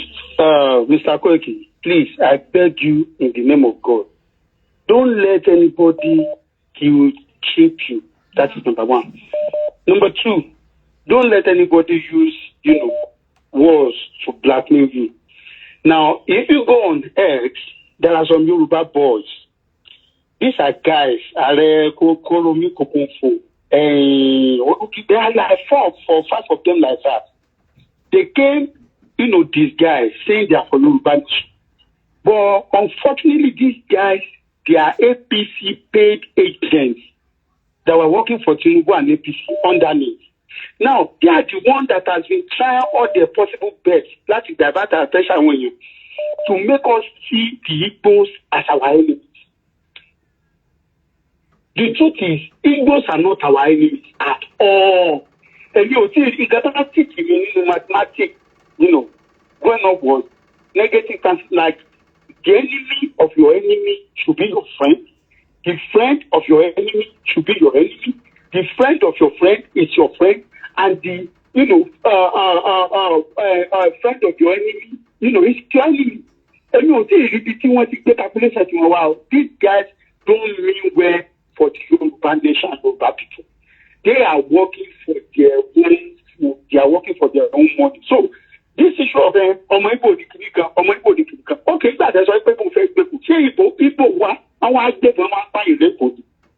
you sold your land to them. They bought it with this money. Now, okay, that's why but you want one Nigeria. How do we separate ourselves if we don't break out from one Nigeria? So why are they so deceitful? Now, number two, let me tell you, Mr. Koiki, if we don't go down home, our people are already oppressed. They can't talk, they can't do anything. They have been afflicted. There is no way. They just need a leader, somebody that can lead them for that revolution. Leaders are all Yoruba leaders. all the pastors and Jews. Look at what is happening in Israel and Palestine. One job, Pastor Adeboye, that used to go to Redeem was at Jew, I respect until I came to America and you realize, and when people use business, Pastor Adeboye, almost say to you, almost a while ago. That's the joy that can buy you. That things that will ban nation. That can buy you. Fulani Balewa, Fulani buy you. I want criminal, one dumb judge, who solo goes on the go. Israel àti Palestine jà ọ̀rọ̀ lẹ́rìn ìjà tí kò sí ìjọba kan tí sẹ́ni àbí Islam ń bẹ́ ọ they are fighting for their occupation náà jà fún o ó sáré pẹ́sìtà wọ́n give praise relief we are praying for Israel kìnnìkan we are supporting them. Can you imagine that level of slavery and colonization? And these are the people that respect our fathers and Lord, our kìnnìkan. They are as ignorant as everybody. So gbogbo àwọn èmi ní Pastor Adeboye yẹn èmi ní gbogbo àwọn afẹ́nifẹ́re èmi làwọn ẹ̀dá àtàwọn arẹ́jẹ́ ti yẹn out of the abundance of their ignorance wọ́n ti máa kọ́ wa tẹ́lẹ̀ náà ti sọ̀rọ̀ fún wa. That is the problem that we are having. Wọ́n sì lójú iṣẹ́ ìlà tí mo ṣe rí pé ọmọ àwọn tí kò yí gan òyì òyì àwọn gan. That is the problem that they are having with this. So jọ mo fi ọlọ́run bẹ̀rẹ̀ pé please don't let them go. You are doing a great and fantastic job. You are doing it. Nigeria, whether they like it or not, Oshima definitely. And I like what Samuel Ekpa is doing. Samuel Ekpa, that guy, I wish you could have somebody that will support him, that would be like Samuel Ekpa. That Samuel Ekpa, I like that guy. The guy that fire on the bumbo. When we it's just political rules, just to calm tension down. People need to come out. Why do they come out? Everybody is scared. What if they they are suffering. So please, I'm begging you in the name of God, don't let anybody come. So that is what they are doing. They are not talking about Fulani to get our major problem because Fulani will not balance.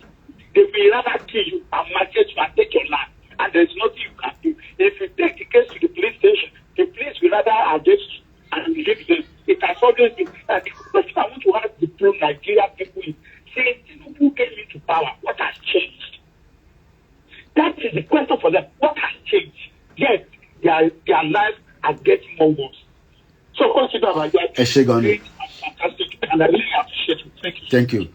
Well, we've done 3 hours. We have 3 hours with the program. I think I have 2 more calls that have come through. I'm going to return one of the calls. 2 of the caller rather.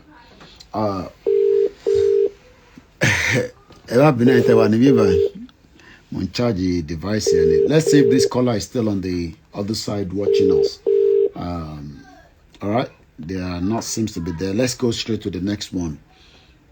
It's been a long evening as well. Okay, Jaya, hello caller, Egbon's okay. I'm going to Kale. Hello. I'm going to Kale, sir. Ètò nìyẹn. Bẹ́ẹ̀ni sà ẹ̀kú ètò ọ̀sẹ̀rí gbogbo àtàrọ̀ tẹ́tí bẹ̀rẹ̀ sí mo fi ń fọ́lò. Mo láìkì tẹ́tẹ̀ ń fi ẹ̀ ṣẹ́ gan-an. Ọ̀sẹ̀ kankan ẹyọ kan ni mo fẹ́ béèrè bóyá ẹ lè dàbí lóhùn. Ìgbà wo ṣé 4 years ni ká dúró dè ní how many months how many years? That is subject to when all Yoruba people are ready. Diplomacy. That is subject to subject to when every Yoruba is ready. Subject to when we are ready. Atemi, ateyin, atento wanle, atento wanta. That's all. That is subject to when we are ready.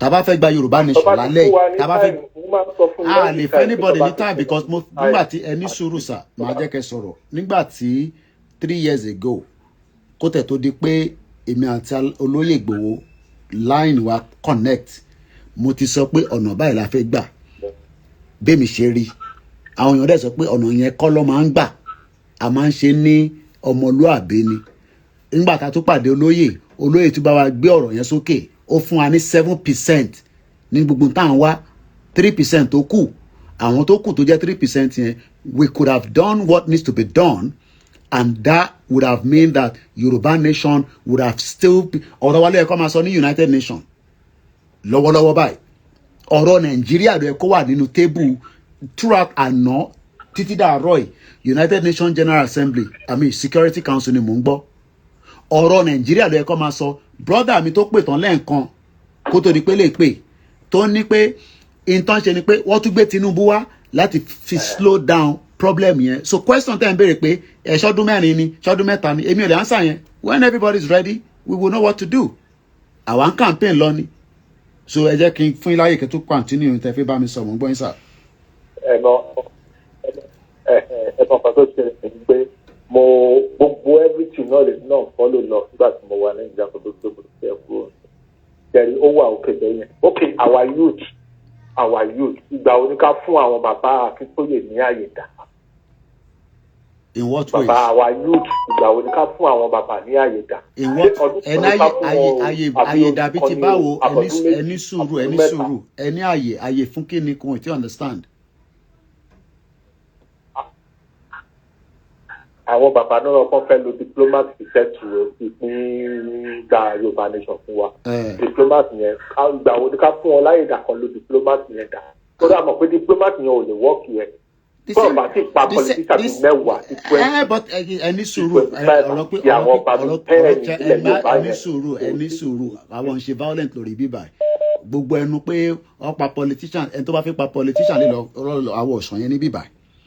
Tí àsìkò bá tó àti ọmọ apá politician nù àbá nípa politician nù tásìkò bá tó kò yẹ yín nísìn gbogbo wa máa mọ tó yẹ ká ṣe ẹ ní láti ṣe máa wá sórí social media ká máa ní ẹ erígbà tá a bá pa politician lè fẹ́ pa a ní láti pa politician tá a bá mọ tó yẹ ká ṣe lálẹ́ Yorùbá nation máa jáde ẹni bàbá Akíntóyè ò ní sọ gbogbo tèmi ń sọ ẹ má expect bàbá kó jáde kó máa sọ̀rọ̀ èmi ń sọ̀rọ̀ as an independent media ni èyí tèmi dẹ́ ń sọ kò sẹ́ni kankan tó lè mú mi sí fact ni mo sọ fún yín ìyàwó sọ pé violent là ń ṣe ní bíbá but everybody tó bá ní làákàyè tó ní ọgbọ́n inú tí a dẹ̀ ń sọ fún pé ìrìn àjò yìí o ìrìn àjò tí kò lọ́jọ́ ni but tá a bá fẹ́ jẹ́ kí ọjọ́ yẹn kó súnmọ́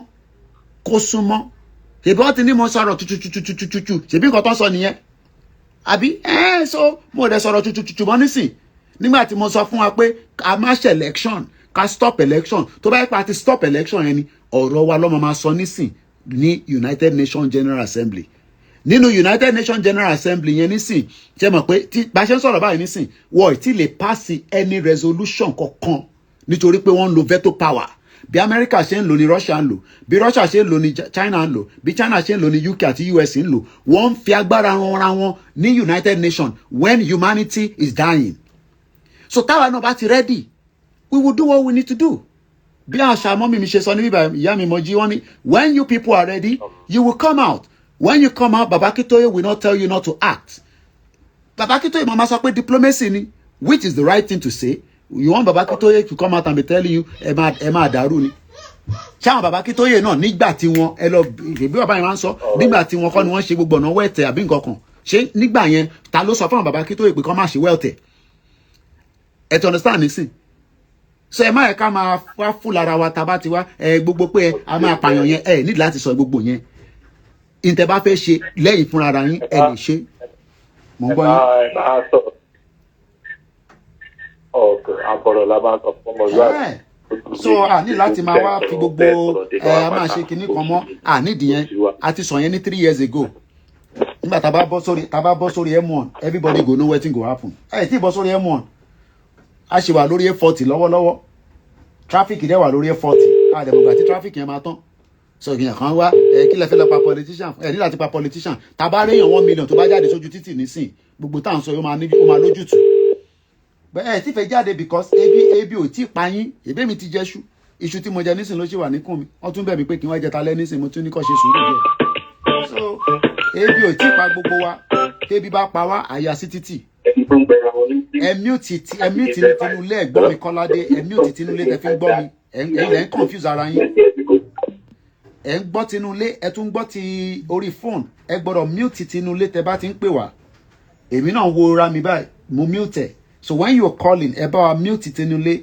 that's the only way we can hear you So ó dà ń pẹ́ ẹnìkan náà dẹ̀ ní the last person jẹ́ ń pé Mr. Razak Tabashiwara. You know, I ready as far as I'm concerned. Kí ni ẹ̀gbọ́n mi market master sọ wọ́n ní the Yoruba people never wanted to be in Nigeria, contraction, and we still don't want it. We don't want to be in Nigeria, but yet we are I'm fi sentiment sí. Gbogbo wa la ń fi sentiment sí. Ẹ ń fi sentiment Tinubu. Kí ni kàn wá pẹ́ lọ́rọ̀ Tinubu? Ti test the ground gan sef. A dẹ̀ gbọ́dọ̀ test the ground Tinubu fúnra rẹ̀ gan sef. Who is Tinubu? I gbọ́dọ̀ test the ground. Ọ̀run yabọ̀ ni. So, but the problem is, ẹ fẹ́ mú gbogbo ẹ̀ papọ̀. Àwa kan náà la fi bá àwọn Biafra, a fi bá wọn jà. Àwa kan náà la fi kúrò ní Nàìjíríà. Àwa kan náà la fi fẹ́ dúró sínú Nàìjíríà. What do we want? Kí la fẹ́ gangan? And if not, I'm a the political Yoruba political analyst. Interfere ká máa ṣe nìyẹn. There's nothing wrong in that. I'm a fún yín ní gbogbo tips in tó ń ṣẹlẹ̀. Wọ́n pààyàn. Nísìn mo ti rí àwọn media mi tó ti ń fún mi ní signal of àfẹ́ ṣe message àfẹ́ ṣe program fún ìwé eléré. Governor gba 500 million naira. Àrí kankan ṣe sí. Tó bá jẹ́ pé a serious ni ẹnu ọ̀nà governor ni gbogbo máa lọ dúró sí. Mọ́tò kankan jáde nínú bẹ̀, mọ́tò kankan wọlé. In tó bá fẹ́ ṣẹlẹ̀ ní kó ṣẹlẹ̀. But ẹ̀wẹ́ tó máa fi gbogbo ẹnu sọ̀rọ̀ àbí. So that kẹ́lẹ̀ máa cut ibẹ̀ yẹn, ìyẹn lẹ fẹ́ máa cut. Ẹ fẹ́ kí mi máa sọ̀rọ̀, kẹ́ máa cut yẹn, ìyẹn lẹ ń wá àbí. Ẹ máa dúró. Mo sọ fún yín pé tẹ́yìn bá ti ṣe tán 72 hours, èmi àti yín lájọ máa wà nísàlẹ̀. It's as simple as that. But the question is, what everybody wants is, ẹ̀wẹ́ tó máa fi sweet talk. Èmi ò dẹ̀ ní sweet talk mo fi fún anybody. Because I have put myself in the line of duty. And mo mọ tí mo gbé dání. Èmi mọ tẹ́nibọ̀dì gbé dání. Ntí mi gbé dání nìkan lèmi mọ̀. Ntí bàbá kí tó gbé dání mo mọ̀. Ntí gbòó gbé dání mo mọ̀. But àwọn méjèèjì yẹn ó ní bí a ṣe máa ṣe. You want Baba Akintoye to be coming out and be saying, Baba Akintoye o, kó wá ṣe live video. Ẹ̀yin gbọ́mọ Yorùbá yẹ bọ́ sí títì. Àbí bẹ́ẹ̀ kọ́. Ẹ̀ndró kí Ìgbòho wá sọ pé ká bọ́ sí títì. Gbogbo wa ni Ìgbòho, gbogbo wa ni Baba Akintoye. Nígbà tó bá ń rúgbó, àwọn tó jẹ́ kó máa ṣe diplomacy a máa pariwo diplomacy. Àwa tí kò yẹ ká ṣe diplomacy a máa bá ṣe lọ. And if that is not the case, then a máa ṣe political analysis tá ń ṣe lọ́wọ́lọ́wọ́, which is the Yoruba nation. A máa ṣàlàyé fúnra wa. But for me, nobody can change the narrative. Bá fẹ́ bá kọ̀, we can put a stop to it through pressure cooker with negotiation. Nobody's coming anywhere. The West is not ready to allow Nigeria to be dismantled. So, ẹni tó send the message sí wa àìdè pé mo fẹ́ lọ ka message yẹn lẹ́ǹkan tá a ṣe analysis ẹ̀ bọ́dọ̀ wà. Ó ti refresh ni. Ọmọ pé so ẹni tí ó send message yẹn kákọ̀tún sáré brief ẹ̀ àti sọ̀rọ̀ púpọ̀ lórí ti Biafra yẹn, so I'm gonna move swiftly. Ó ní àwa Yorùbá, with Yorubas who are benefiting from Nigeria holding the Yoruba nation hostage, the Biafra are well planned on all fronts. Biafra are even boldly laying claim to 1/4 of Ondo State and half of Kogi State. Gbogbo yẹn can be resolved. Tó bá jẹ́ pé lótìtọ́ ni, there's no doubt about it. Shame on all of us, 60 million. Same shame has started just as during the slave trade. It took the morals of the white, Oyinbo people, I'm saying you like your language, buying the slaves to stop slave trade. Biafra has stated when independent, all Nigerian citizens living in Biafra will be granted automatic citizenship. One Yoruba will not do that.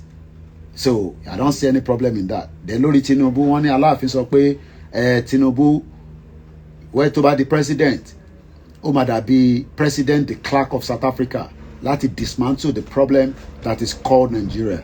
Ìyẹn la fi ṣàkọlé ètò. Ṣé Tinubu lè dismantle Nigeria? I don't think we were able to see a resolution to that. So I don't think everybody agreed that Tinubu will dismantle Nigeria. Mo rò pé èèyàn kan sọ pé Tinubu lè dismantle Nigeria. N tí mo kàn gbọ́ ni pé kò lè ṣe bí àwọn kan wá lè sọ pé ó lè ṣe I will leave that to you, you know. Gbogbo àná làjọ ń wo calm down by. Then the same thing pé Ọọ̀ni of Ife Ọ̀jájá the second kábíyèsí wọ́n ní kí Tinubu set up the dismantle of Nigeria, a 18-month plan. This is just somebody giving his own advice, so it's not literally coming from Yoruba Nation, you know, leaders or whatever. You know, can send the list as an email. So I just thought, you know, we put it out there, and you know, you can also send yours, and I'll read it out if we have the time. So, Lutoba Rishi, he will be the best Yoruba man, but Tinubu is working for the West. So, Russia. New Yoruba government must learn from the former governor Fashola. Okay, lesson about defending the potential Yoruba borders. Two-party state forever in Yoruba land. Yoruba kings should veto in the House of Kings. So anyway, I gotta go now because it's 3 hours and I've gone past, you know, my normal time. When you see us, you see us again. Thank you so much, everyone that have joined the program throughout. I think we should play the anthem. So, what do you want? Can I borrow one your phone? Well, I'm gonna finish in a minute. Okay, bye, please. So I'm play anthem. Kade Malole. So Kale Pari Etoyi. Ọlọ́run ni mo ṣe wẹ̀ fún ẹ o. Gbogbo nǹkan tọ́nà fún bàbá mi láyé bàbá mi ò tí ì yọ̀ǹda mẹ́sàn-án fún mi ń bẹ̀ ó kọ̀ mí ju ti bàbá mi lọ. Gbogbo àti bọ́lẹ̀ mo lọ sí mọ bàbá mi ojúmọ̀ ní mọ́kàn mọ́ dàkọ̀ mi níbi kan àyídà kẹ́ sọ́n dáadáa tàbí kẹ́ sọ́n burúkú ẹ̀ sàásọ̀ kan omi lọ́lọ́run fún bí n bá sì kú ẹ̀ lè gbà sí mi sí. So bó ṣe jẹ́ nìyẹn ó yá Tinubu wọn náà gbóhùn sókè. Wọ́n sọ̀rọ̀ ọ̀rọ̀ epo àwọn. Adi 200. Adi ẹ̀fọ́kànbalẹ̀ àmàgbéwálẹ̀. ẹlẹ́fọ́kànbalẹ̀. Wọ́n ti ní kẹ́ fọkànbalẹ̀ sọ ẹ̀fọ́kànbalẹ̀ ó yá ilé náà. Wọ́n ní pé ènìyàn ṣe bí Ọlọ́run ọba wọ́n ní kò lè pọ̀ sí ibò àmọ́ wẹ́rẹ́wẹ́rẹ́ bàbá bá mi ṣe wọ́n ní bí ó sì àwọn ìpè kò lè pọ̀ sí ọ̀rọ̀ sí wẹ́rẹ́wẹ́rẹ́ o bàbá bá mi ṣe wọ́n ní kò sáyé ló kọ́ ayé fún mi ọkọ̀ bọ̀bọ̀lẹ̀ bọ̀bọ̀lẹ̀ mi bẹ́ẹ̀ wọ́n ní pé ènìyàn ṣe bí Ọlọ́run ọba wọ́n ní kò lè pọ̀ sí ibò àmọ́ wẹ́rẹ́wẹ́rẹ́. Triple R. Bàbá bá mi ṣe wọ́n ní bí ó sì àwọn ìpè kò lè pọ̀ sí ọ̀rọ̀ sí wẹ́rẹ́wẹ́rẹ́ o bàbá bá mi ṣe wọ́n ní kò sáyé ló kọ́ ayé fún mi lọ.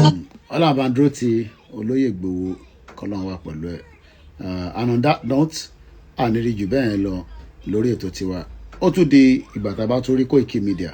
Enjoy the rest of the day. Mo kí gbogbo yín, mo kí ọmọdé, mo kí àgbàlagbà, mo kí gbogbo ẹ̀yin tẹ́ darapọ̀ mọ́ wa. It is AY King, mo kí ẹ ń bẹ̀, mo kí gbogbo àwọn Koiki Media team, mo kí ẹ̀yin grandma, gbogbo ẹ̀yin olólùfẹ́ wa. Ẹni tó bá tún wò náà, ẹ bá wa pín sí ibi tó yẹ kó pín sí. Mo kí gbogbo ẹ̀yin platforms káàkiri. Koiki Media, bringing the world closer to your doorstep. Orun ayọ̀ la máa sùn. Bye for now. Ọba Elédùmarè á wà pẹ̀lú wa. What God cannot do does not exist. Yoruba nation, inshallah. Yoruba nation, Lashedumare. Yoruba nation, in Jesus' name. And on that note, bye for now. Dizzy man, Muriembe, Mukia to Bimilomo, Mukia Bakito Ilenkansi, Ati.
iṣẹ́ tá gbé dání, it takes a lot of sùúrù.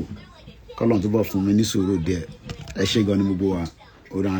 Thank you so much, all our listeners on the Twitter space. We appreciate you as well. And on that note, a very, very good night. Bye for now.